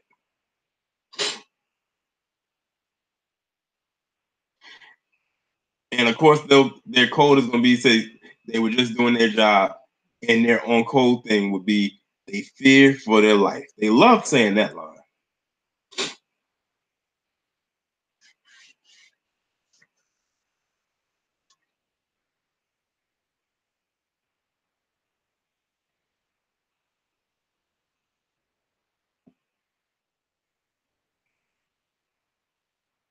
Well, you got a point there, Mr. Mister. He said black people snitch every day if you watch First 48. You do got a point there.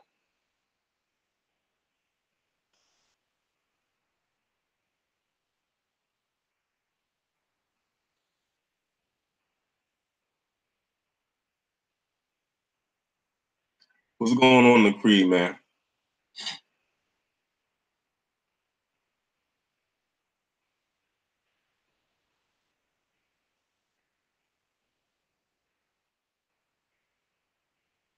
Another way they'll try to probably get a black person to snitch, and this goes back to what I was talking about in the beginning, is they'll try to throw money their way. And they know a lot of black people who are not in a good position financially will take it.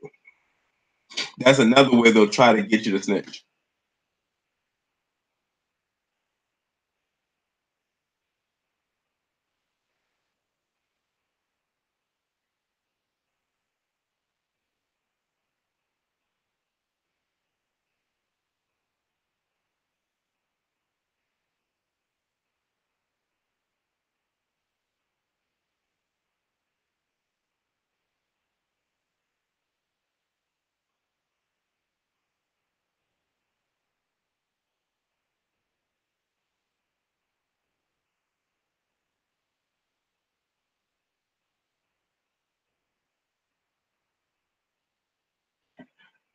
Okay, one of my subs wanted me to talk a little bit about Kiera Coles.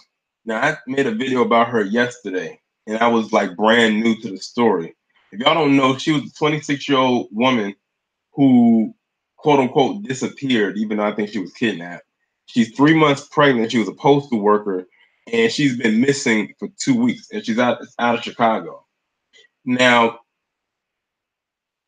her mother and her sister said that they don't want to single out that the boyfriend had any involvement with it.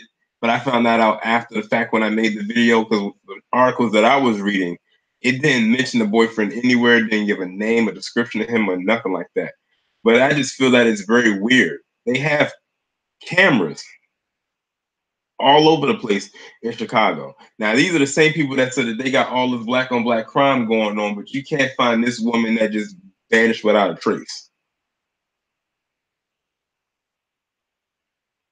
They said organ harvesting. I saw that comment quite a few times under my video where people said that they probably doing organ harvesting on her or something like that. I hope that's not the case because she is 3 months pregnant. And but the thing is, the thing that really got me was when they said when they went to her car, they said her purse and her cell phone was still there.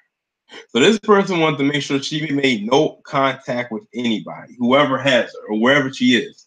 And I said in my video that a woman is not going to go without her purse and her phone.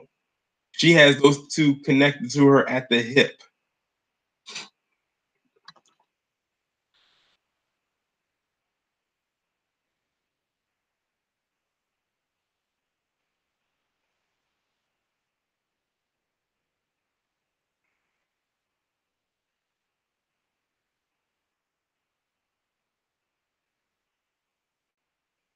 But one thing I do really feel bad for her that Kiara's that because it says that he's literally been living out of a car for like the last 2 weeks, waiting at her apartment. Hoping that he sees her walk up to it and just goes inside.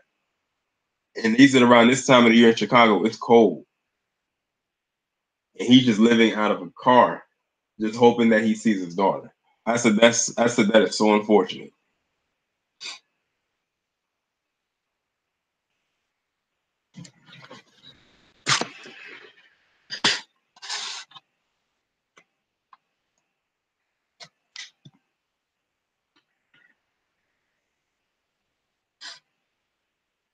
Like I couldn't imagine going through something like that. Like I couldn't even put myself in their shoes.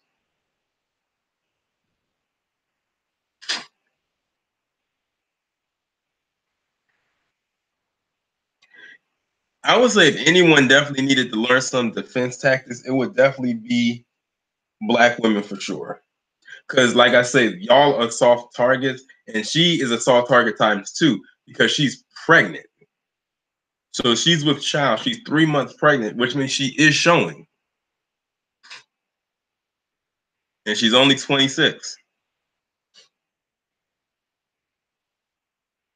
But I do like whenever an update does come out about her, I definitely will make a video about it, and I'm hoping for the best. I don't want to think the worst in situations like this. I would just like to, for once, have a happy ending when it comes to a story such as this.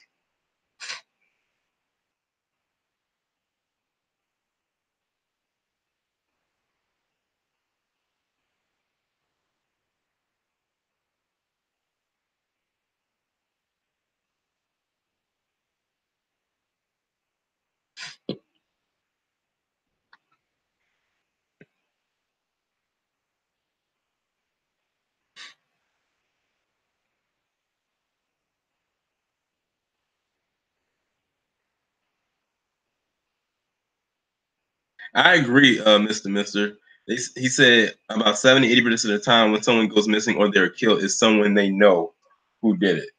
Yeah, I didn't want to single out the boyfriend or whatever, but I know in cases like these are they're always going to make the significant other some kind of a suspect. I hope it's not the boyfriend, but if it came out that it was him and he had some involvement, I wouldn't be surprised.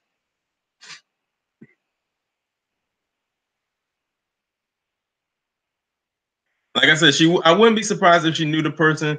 I can't really see it being a complete random stranger. It could be because people out here is crazy.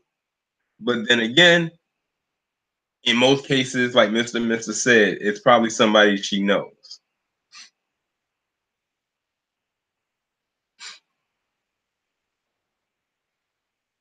Did, did y'all hear what that Super Sambo Jesse Lee Peterson said?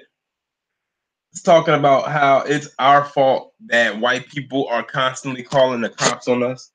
He actually said that, and he probably believes it too, or he's looking for a check of some sort.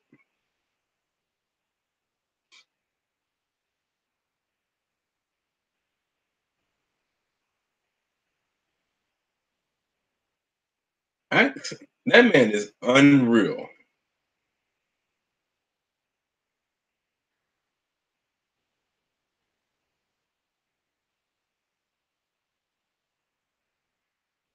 I can't, and then on top of that, I can't even stand to look at his face. Like he looks like something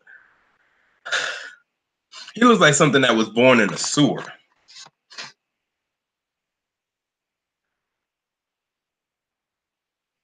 I'm like, what is his? I just want to know what is his end game. Like, what is he trying to accomplish? Because I don't know. Is he trying to get on some kind of bigger platform or what?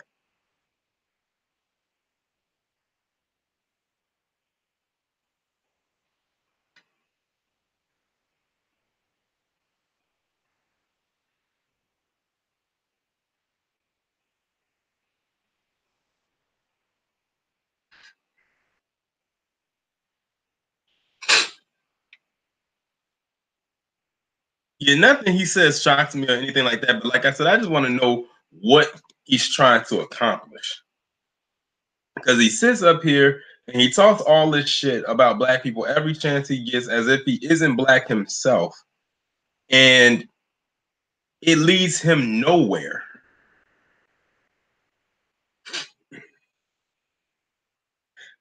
I'm like, at least if you offering some kind of like giving some kind of service, at least get paid for your services.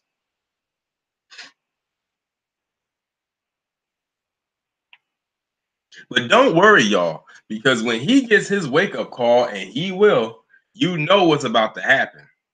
Someone type in the comments what's going to happen when he gets his wake up call.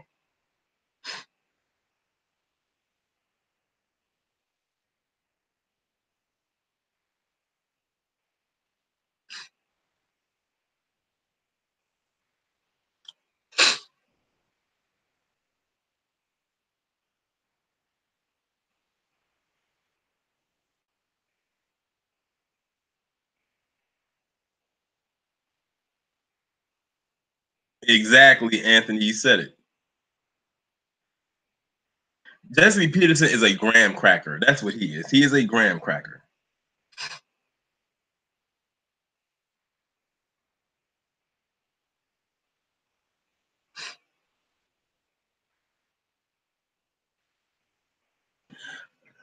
Him, actually, I actually had to block Larry Elder on Twitter one time. And the thing is, I had forgot I had even blocked him until one day I had wanted to say something about him. I'm like, why isn't his name coming up? I said, oh, did Twitter delete his account? Then I looked under his page and it was still there, but I found out I had blocked him. Because he had said some shit about black people as well.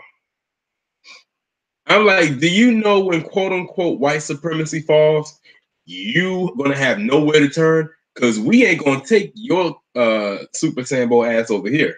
You're gonna stay right over there in the rubble with them.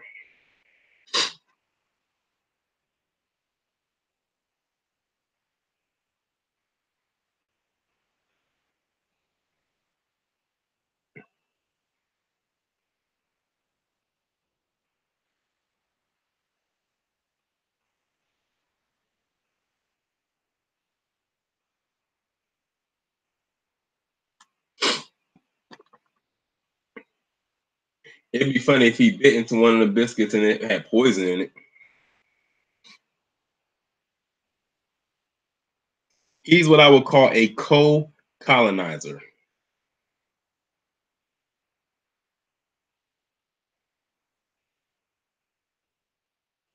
But more importantly, we need to figure out a way on how to deal with individuals like him. If we had a good solid structure and we was all on a collective code, people like Larry Elder and Jesse Lee Peterson and a host of others would have been dealt with a long time ago.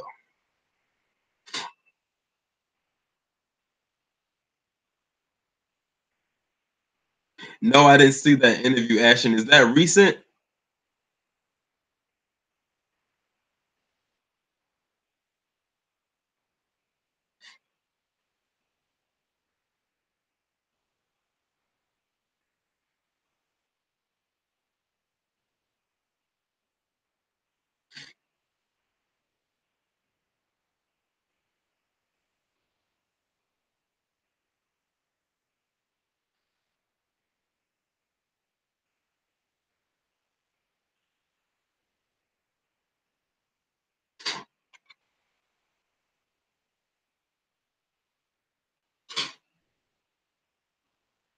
Sounds good to me, Miss Garcia.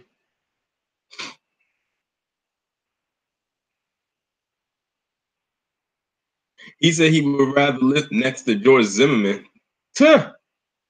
That would actually be the day where I would hope that George Zimmerman does something to him, but it would still be fuck Zimmerman all day though.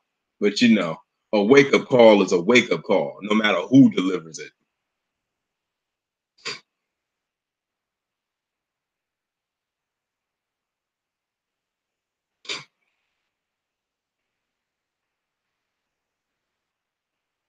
I was watching a video Professor Black Truth had recently did, and he had said the words mush mouth when he was referring to Larry Elder. I think it was Larry Elder, and how he said it made me pause the video, and I bust out laughing. That part was so funny to me in the video. I think it was one of his most recent broadcasts that he did, or may have been the one before that.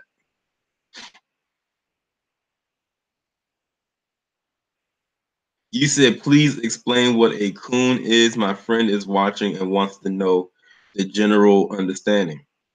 Well, in layman's terms, a coon, sambo, whatever you want to call it, is a black person, or I would have to put that in quotations because I wouldn't even really consider them to be black, who speaks ill of their own any chance they get, usually for some kind of notoriety or some kind of monetary gain, to the point where you don't to the point where a lot of stuff that they say doesn't even sound like they believe it themselves, but they'll say it because they'll get a pat on the head from the quote unquote higher authority. And it's basically them just talking down on their own for no good reason, for whatever they feel like speaking bad of them about. They feel like you know what? The perfect example of a coon, ask your friend, have they watched the movie Django? Because Samuel L. Jackson's character as Steven in Django is the perfect definition of a coon.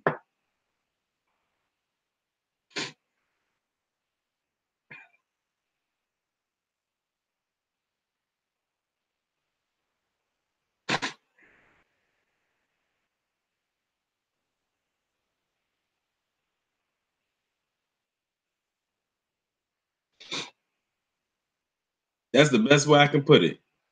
Sam Jackson's character in Django piss me off more than Leonardo DiCaprio's character in Django.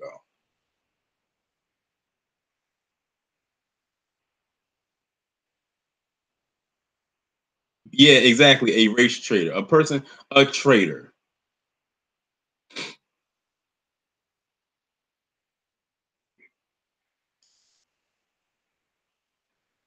Like when his character got killed in Django, I was smiling from ear to ear like I was a Joker in Batman.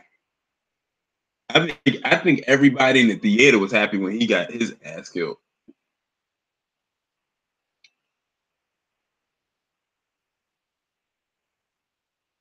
That part right there actually showed me how well of an actor Sam Jackson is, because he made me believe that he was that rotten, to the point where if I was to have saw Sam Jackson walking down the street that week that I saw that movie, I would probably want to push him into oncoming traffic. That's how much I hated his character.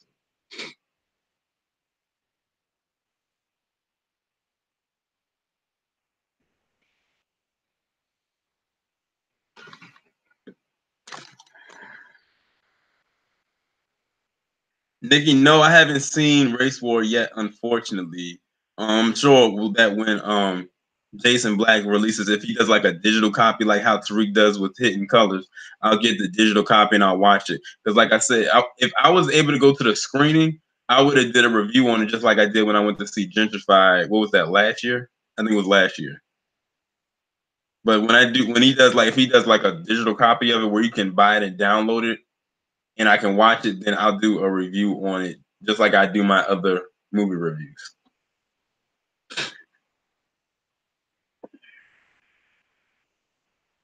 Exactly, Chinua. Uncle Ruckus is another good example of a coon on the animated side of it.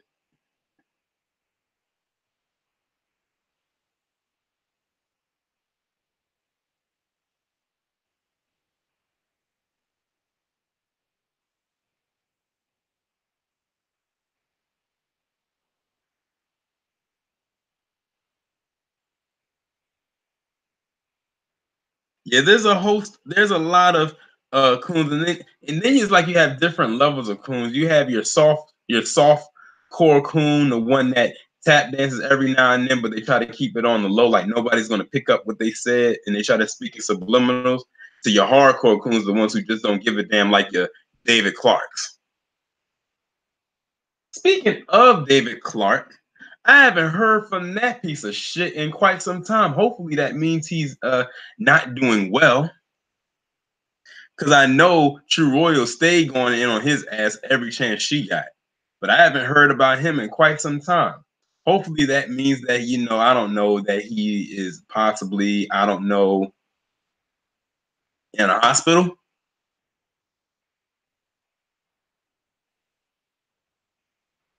You know what? I'm actually glad that Sam Jackson did not get nominated or win for that role, because I would be upset that I'm like, Sam Jackson has played in all these great roles throughout his career, and you want to nominate him for the role where he plays a super coon. So I'm glad that he didn't win that he didn't even get nominated. I'm not even upset at that.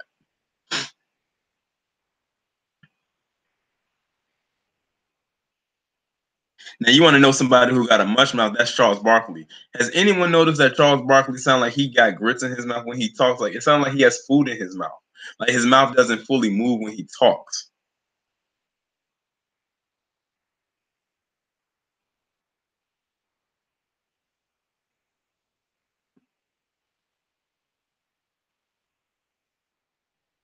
But you want to know who was a coon that a lot of people didn't know until they saw his episode of Unsung was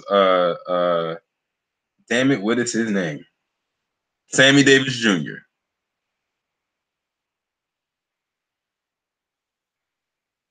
A lot of people did not know Sammy Davis Jr. was a coon until they saw Unsung. Me being one of them, I'm like, whoa, whoa. I did not know all of this about Sammy Davis Jr.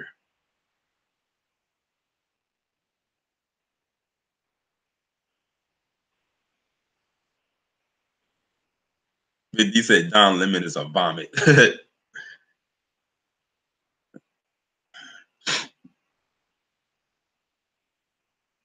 thing that got me was when, and this still sticks out to me, was when he had a relationship with this white woman, but he knew back in those times that was forbidden. So what he did was is he hired this black woman to pretend to be his wife. He did a fake marriage to this black woman, so he would be seen with this black woman in public, but behind the scenes, when they weren't seen in public, he would be going around messing around with the white woman he really wanted to be with.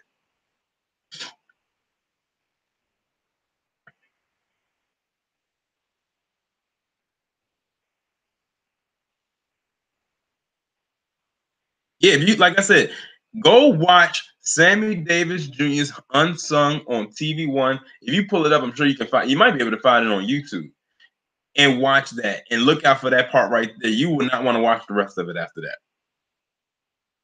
I've heard about him, Anthony, and I've seen a couple of his videos, and man, another one fighting for a spot over at Fox News. I'm like, in this era, this age of Trump that we're in, they not trying to put no black people on over there right now. They're trying to purge.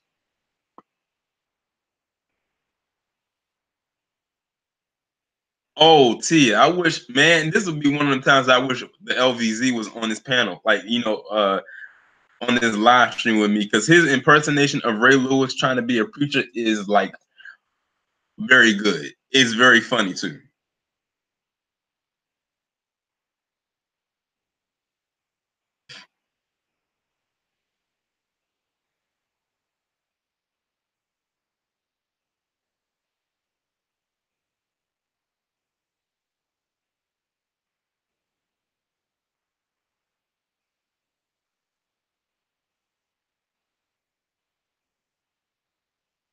Oh, I'm glad you mentioned him. Paris Denard. I have not seen him since he got suspended from CNN, and that was back in August. So that was August, September. We are now in October. He's been off of CNN for about 2.5 months. They said they suspended him, but let's be real here. I think they fired him.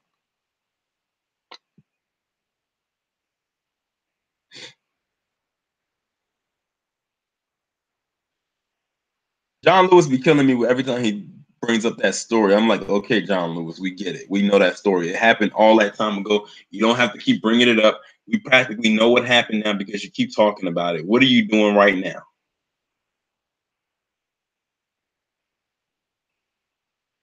Yeah, Diamond and Silk, aka polyester and cubic zirconia.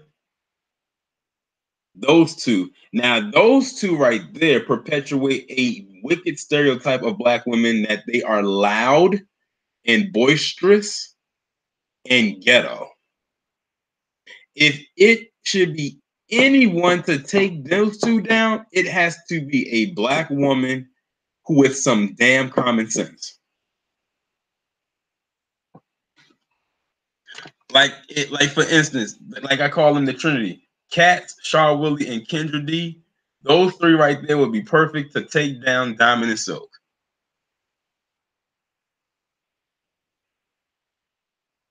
They still on Twitter just talking a whole bunch of bullshit, and they got all them white people kissing their fat asses, just eating up everything they talk about. And the thing is, 45 could say the dumbest shit and the wrong shit and lie day in and day out, and they will be right there to hang off of his ass crack hairs.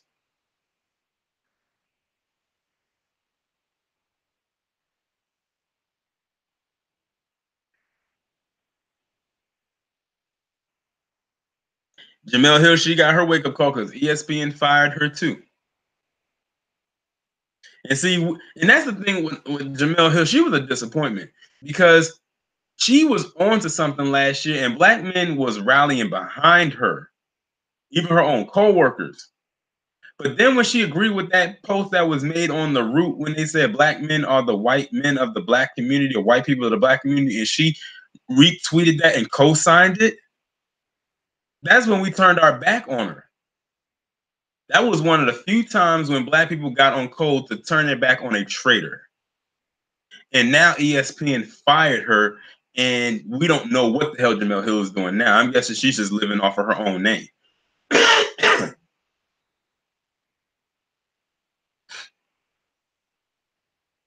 Tiffany Haddish, I had to go in on her a couple of times. Do you know people came into my comment section saying, well, why do you have to go in on her because this black woman is getting the bag and everything like that? I said, first of all, what you're not going to do is act like certain black women are above criticism. That's one thing I've noticed. Certain black women feel that they are not above criticism. That's when I say a lot of women who think like that, their inner white woman is starting to come out because white women feel the same exact way that they are above criticism. They're not, and you're not either. If there's some bullshit to be called out, I'm gonna call that shit out.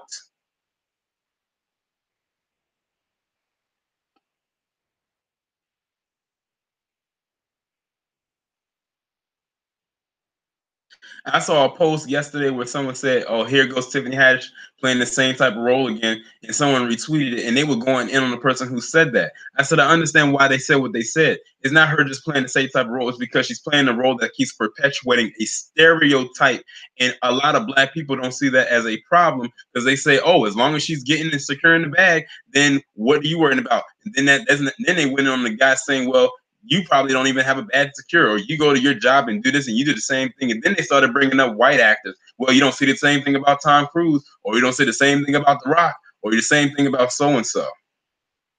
So basically, what you're doing is you're deflecting and you're excusing the perpetuating of stereotypical behavior, and then get upset if somebody calls it out.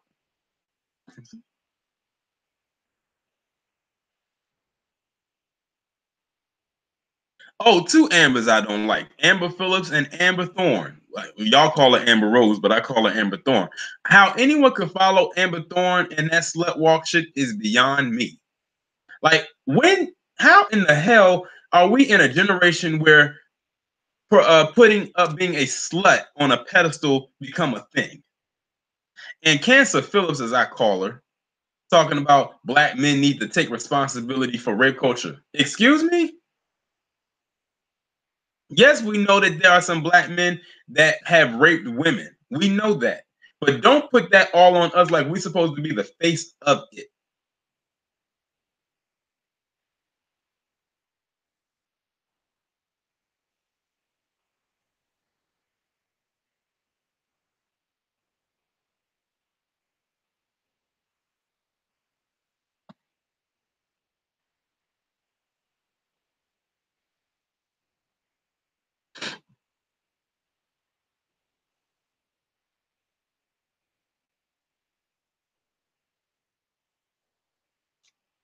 Another person who went in on Amber Thorne was I think it was a couple of years ago, was Keisha Knight Pulliam, aka Rudy from the Cosby Show. She had to go in on her ass, and good for her. Because Amber Rose, she loses her way a lot. And when it comes to black people, especially black men, that's when she starts to really show her true colors.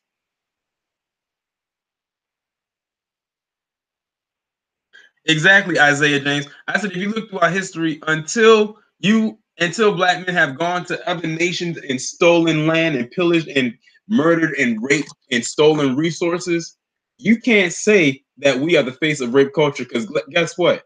That if you want to talk about rape culture as a whole, it goes beyond just violating the rights of another being. It's violating the rights and the laws of the lands, the resources, all of that, raping lands, raping resources, raping people. It can go beyond just the violation of a person.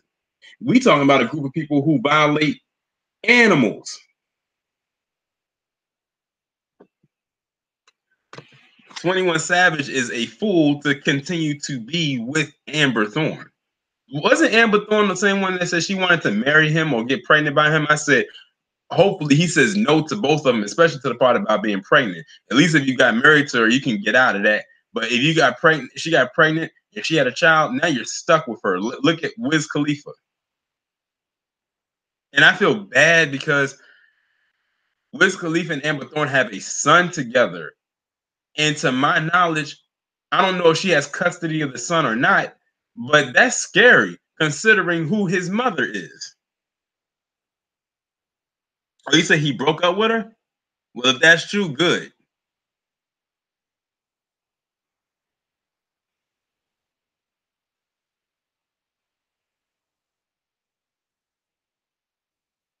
Oh, he said he left her after she refused being a slut. Well, he shouldn't have got with her because he was a slut when he got she was a slut when she got with him.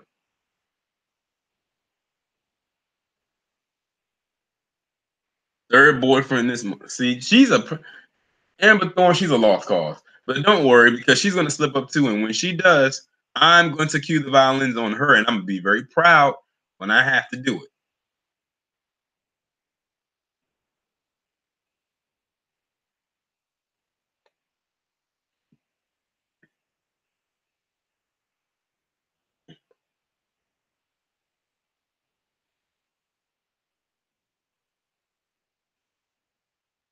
I did see that sign Gamer G, and that's the day I knew he was a simp. Like, what man would go out there to support his woman in a slut walk and wear a sign that said I'm a hoe too? And he looked so pitiful when he was up there holding that sign.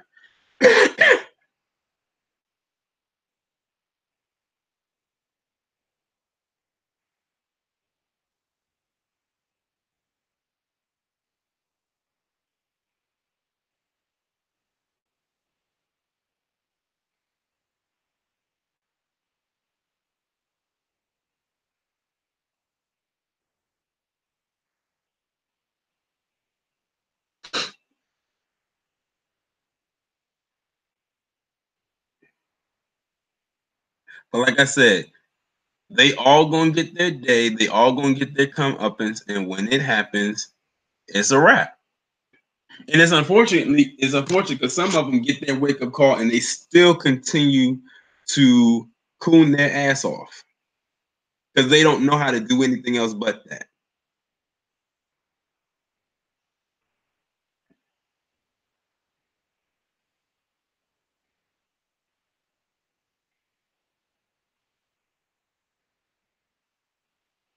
I don't know who I'm gonna cue the violins on next. It's kind of hard to determine. It just kind of happens. It's like the moment has to fall into my lap, and when it does, I be ready. Like I told y'all, I found the violin song and I saved it to my playlist. It's the only thing there. That way, all I got to do is go there, click it, and go ahead. Now I don't have to look forward to anything like that. What's up, screenwriter? I sure hope so, Sonia. That I sure do hope so. But you know what's so crazy though? Ratchetness is if it ends with us, it's going to unfortunately transfer over to something else. Notice that it's a lot of white people who are perpetuating a ratchet like behavior now.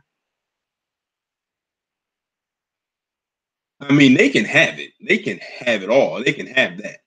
I care less.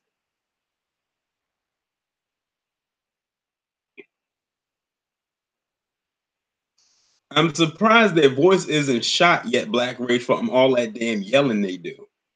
Every time I see them, they always bucking the eyes and they always yelling to the top of their lungs.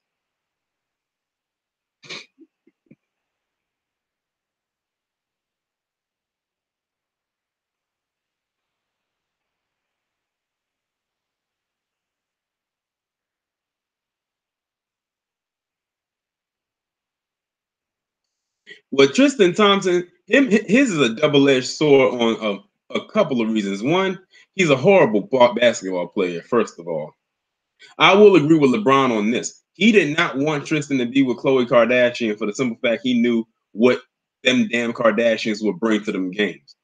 And he had a baby with Khloe, and now Tristan Thompson is going around messing with all these other loose women and shit. I said, well, that's good for her because that family is toxic enough as it is.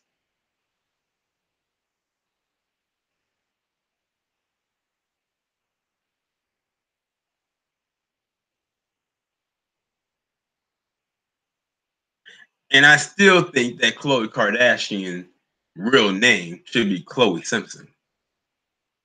Hint, hint. Amber can't change her ways. That's how she always going to be. That's just who she is. Oh, screenwriter. I'm glad you said that. I'm glad you said that. I just did a video about that. Screenwriter said Quincy Jones is out here being off code as well. So those of y'all who don't know, the most recent video I did upload was about Quincy Jones throwing Ray Charles way under the bus, talking about Ray Charles got him hooked on the heroin when he was 15.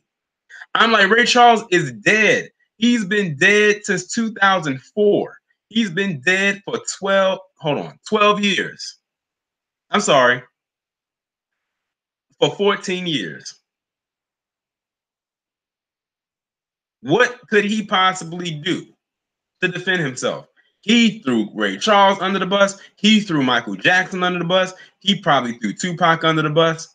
And all these men are dead.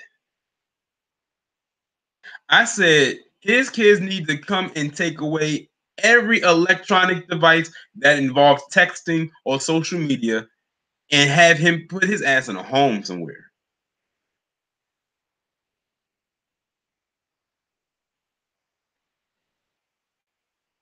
Yeah, Tristan Thompson was messed up. That's what really made me not like him. How are you going to just abandon the mother of your child the day that she gives birth to go be with Khloe Kardashian?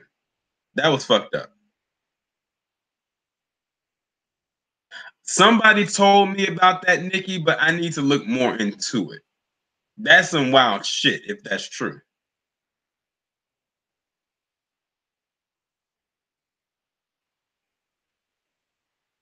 Good question. Sonya sees maybe Stevie Wonder. I'm scared if Quincy goes before if Stevie Wonder goes before Quincy Jones, he's gonna say some shit about him.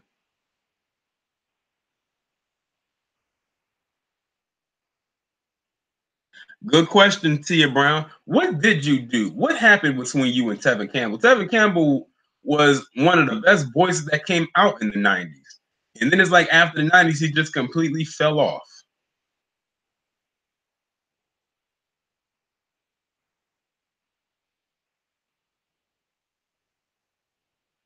But when he did that long whatever narrative about a multitude of people a few months ago, and Michael Jackson was included in that, I said that sounds like this. It comes from a place of hate. Like he's mad about something. Yeah, that was a good song, Gamer G. That was a song a lot of kids back in the day used for graduation. I wouldn't be surprised if Tevin Campbell got molested by Quincy Jones. A lot of that stuff goes on in that industry because Tevin Campbell was so talented back then.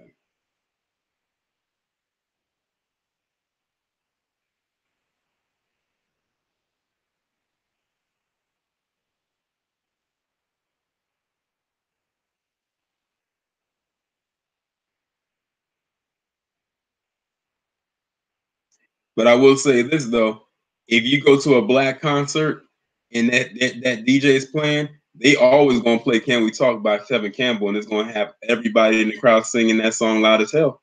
What's going on, Pan African? Hope I pronounced it correctly.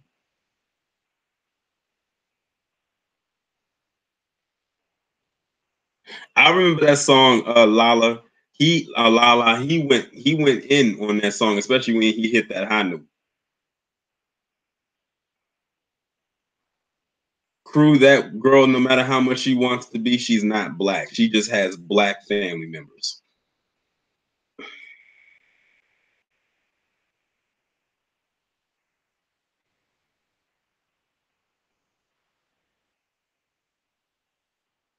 Yeah, I know he was Powerline in a Goofy movie, which the two songs he sang in that were good as well.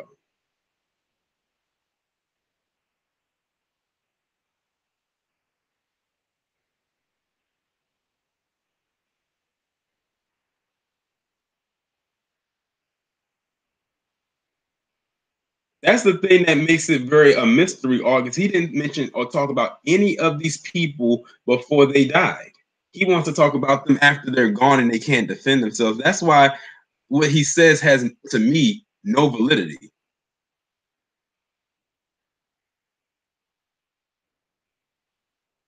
Exactly, Cass. He's very talented. Quincy Jones definitely produced a lot of good hits back in the day for a lot of people who in their own right became legends, but he is, like you said, still a coon. Yeah, Barry White definitely had a voice that is unmatched. I don't think anybody has been able to sing in that note except for that one member of Boys to Men.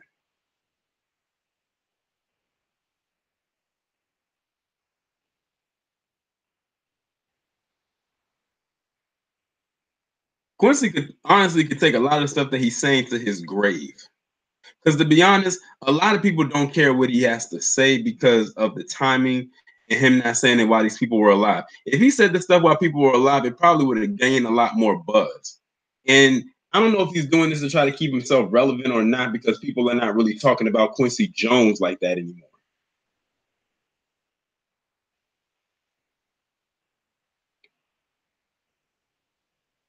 I think it's because like Quincy Jones, he was always seen as like the background type of guy. You want to know? I'm curious though. What if he was to talk about people while they was alive? What would he say about Will Smith? Because you know Quincy Jones was a producer for The Fresh Prince, so I wonder what he would have to say about Will Smith.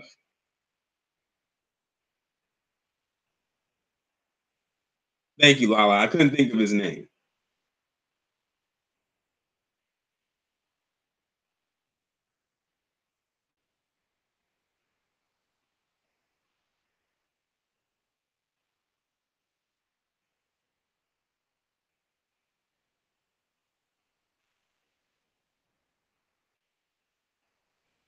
Yeah, because I know Quincy Jones and Michael Jackson had a falling out after the Bad album. That was the last album that they worked on together, and I think it's because Michael wanted to go in a different sound, and that's when he hooked up with Teddy Riley and when he did the Dangerous album, and you can tell that the music had changed um, when he came out with that Dangerous album.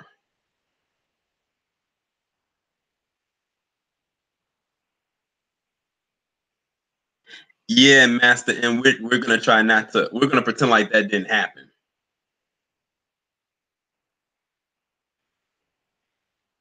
Yes, we're just going to refer to that as that movie. To those of you who are talking about Will Smith, we're just going to refer to it as that movie. Y'all don't have to leave the name of the movie.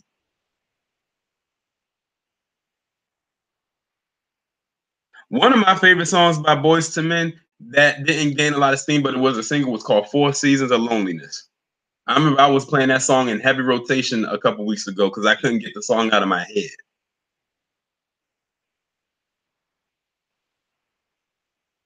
You said what's my favorite MJ album? That's hard. Uh, if I have to say a strictly R&B album, I would have to say, of course, Off the Wall. But if I had to talk about an album that had a mixture of songs, I would say Dangerous Reason being because Dangerous had a mixture of R&B, gospel, rock, pop.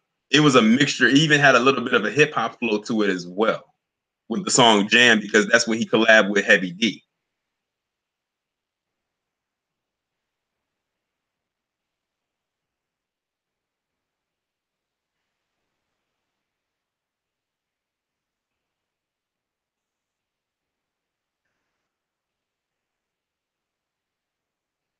See, we talking about.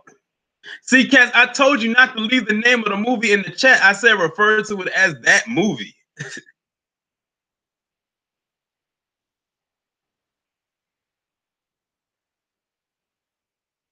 Yeah, exactly. I said Off the Wall for a strictly R&B album was very good because that's when Michael's vocals really shine through. But like I said, I like Dangerous because it was a mixture of sounds. Because he had that title King of Pop.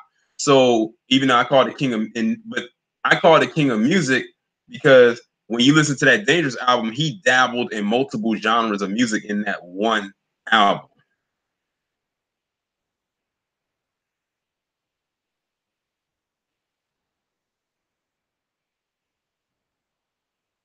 Ms. Garcia, nobody. To answer your question, nobody.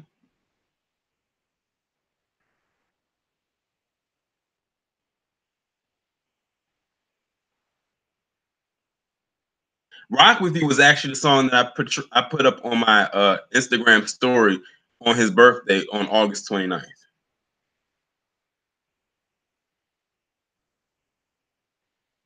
Right. Michael Jackson had a lot of hits. It's like you can't name when people ask you what's your favorite MJ song, if that's the one that people stumps everybody. Like nobody can come out and say right off the bat what their favorite song is. They gotta say, that's kind of hard.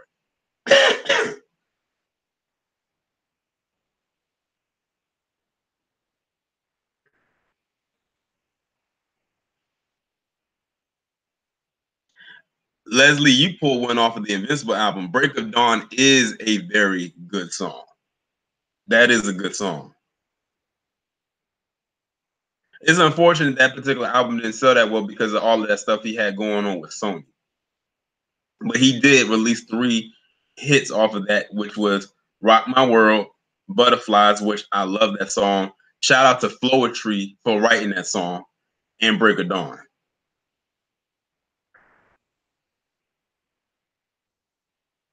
One thing that always got me about Scream is that him and Janet unfortunately never performed that song live together. But I actually did have the pleasure to see her perform that song when she came here to DC last year when I worked her concert, and she sang the song and had him playing in the background. And they basically did it like that.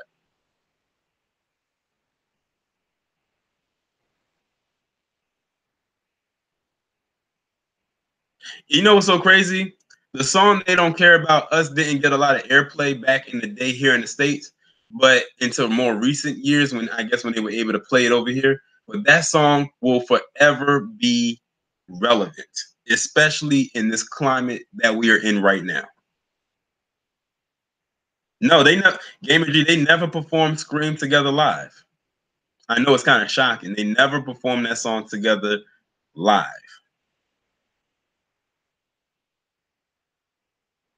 See, y'all about to make me hot when I get off this live. Y'all about to make me pull out the Michael Jackson archive.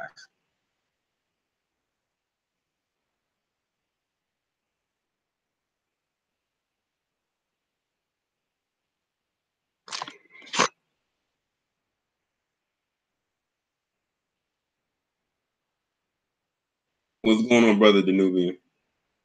I think Thriller scared everybody as a kid. And speaking of Thriller, I don't know if y'all knew, but in the last week of September, there was a movie that came out. I forgot the name of the movie, but they actually released a digitally remastered version of Thriller, where for a whole week they played the Thriller music video in a movie theater, and it was like in 3D, and it was like digitally remastered. And it looked really good. I didn't see the movie, so I couldn't go and actually see the actual video, but I know it probably was just as good in that theater as it does when we watch it like on our computer screen.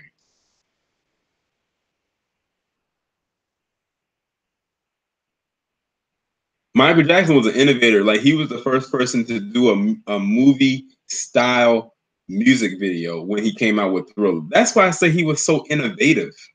Whenever you see artists today do like a storyline type thing with their music videos, just know that Michael Jackson did it first.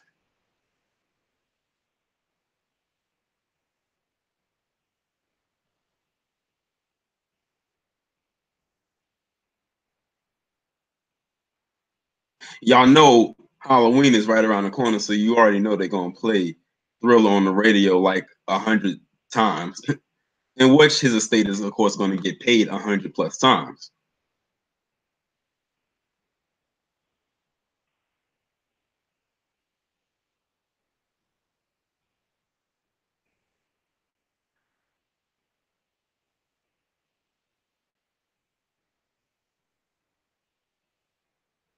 I remember seeing the Thriller video for the first time back in the early '90s, and I was scared shitless. Like I was scared that he would probably be at the end of my damn bed with that damn werewolf mask on, and I would be sleeping with the covers over my face.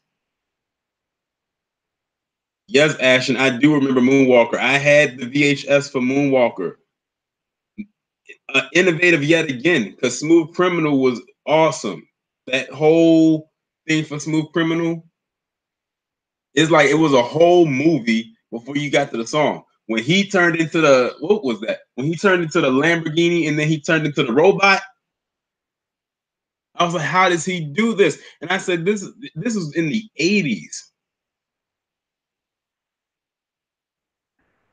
I was not even born when Captain EO came out. It came out a couple years before I was born, but I did watch the whole thing on YouTube.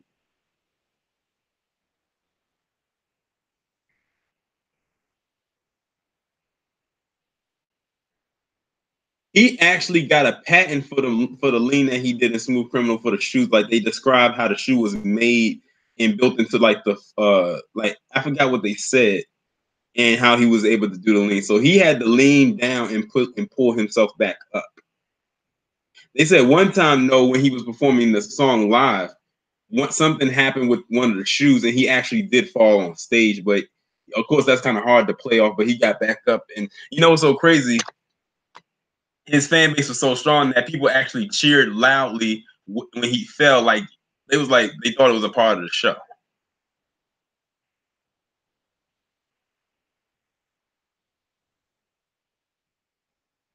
I remember the game Moonwalker, and it's crazy because his weapon in the game was those coins. Like you know how in Smooth Criminal, when he flipped the coin from one end to the other and it landed in the jukebox, that was his weapon. Yeah, like if you go and look up like something like I think it's called Michael Jackson on stage fails. When he did the lean, something happened with one of the shoes and it gave out and he fell onto the floor.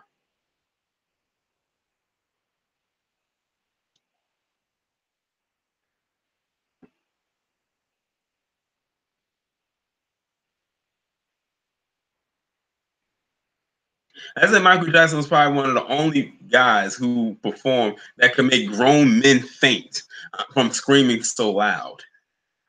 This guy making other grown men faint.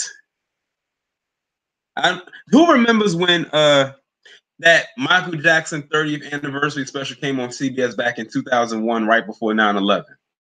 I remember when that came on and he came up out of the stage with that spacesuit on. I was jumping up and down everywhere. My little 12-year-old self at the time, going crazy, going running around house screaming to the top of my lungs.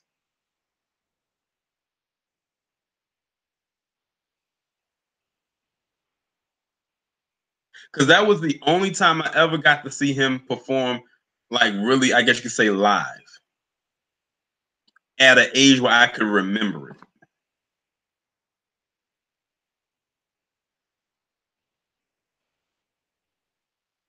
Who remembers when at the BET Awards back in 2004 when James Brown got the Lifetime Achievement Award and he didn't know Michael was there and Michael came out and put the cape on him. You had them people up in that auditorium jumping up and down like kids high off of pixie sticks. I'm not even gonna lie, I was the same way. When I saw that, And I saw the crowd get louder. I'm like, why are they getting so loud? I said all James Brown did was bow, and they weren't even that loud when he did that. And then in comes Michael Jackson with the cape. I went crazy.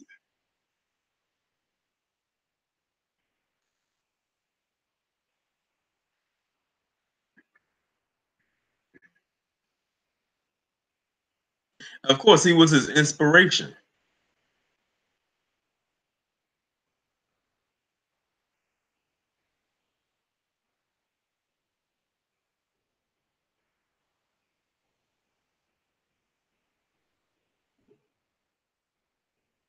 Yeah, I remember his Super Bowl performance when people thought he teleported from like three different locations and he ended up on the stage. And he had that stage presence, like someone said, he could just look at you on stage and like just stand there for 5 minutes and people would just scream. And then he'll turn his head and the people will scream even louder. And then he would just remove his glasses and then and then people would start screaming even more. You're right. There will never, ever, ever be another MJ. It's people's unborn children who know who Michael Jackson is.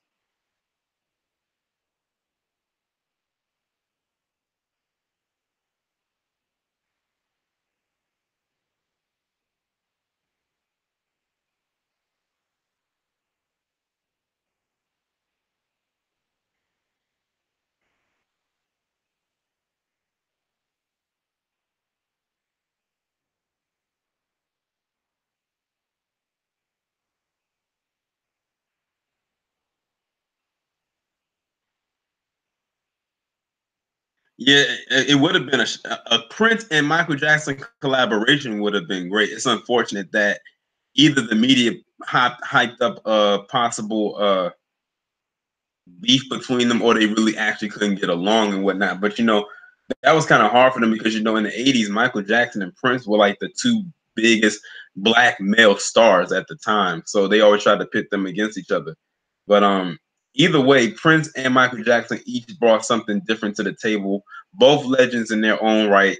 They're both never gonna go out of style. That's for damn sure.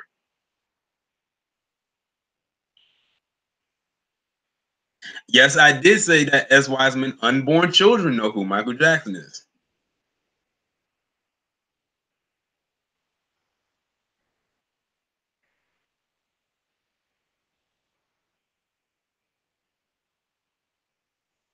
But hey, y'all, I enjoyed talking to y'all this afternoon on this live stream. We talked about a lot of things, and I'm glad we ended it on a note about the king of music. I just don't want to call him the king of pop because he definitely transcended many genres of music. But I need to get up off of here because, like I said, these live streams make me work up an appetite. I need to go and try and find something to eat because I'm starving. But I'm glad that y'all were engaging in this. We've been on for probably almost 3 hours. Um, guess the next time I'll be on here will be next Sunday. We'll have to do this again. Make sure y'all stay tuned to the channel for more videos, and I will talk to you all in the next one.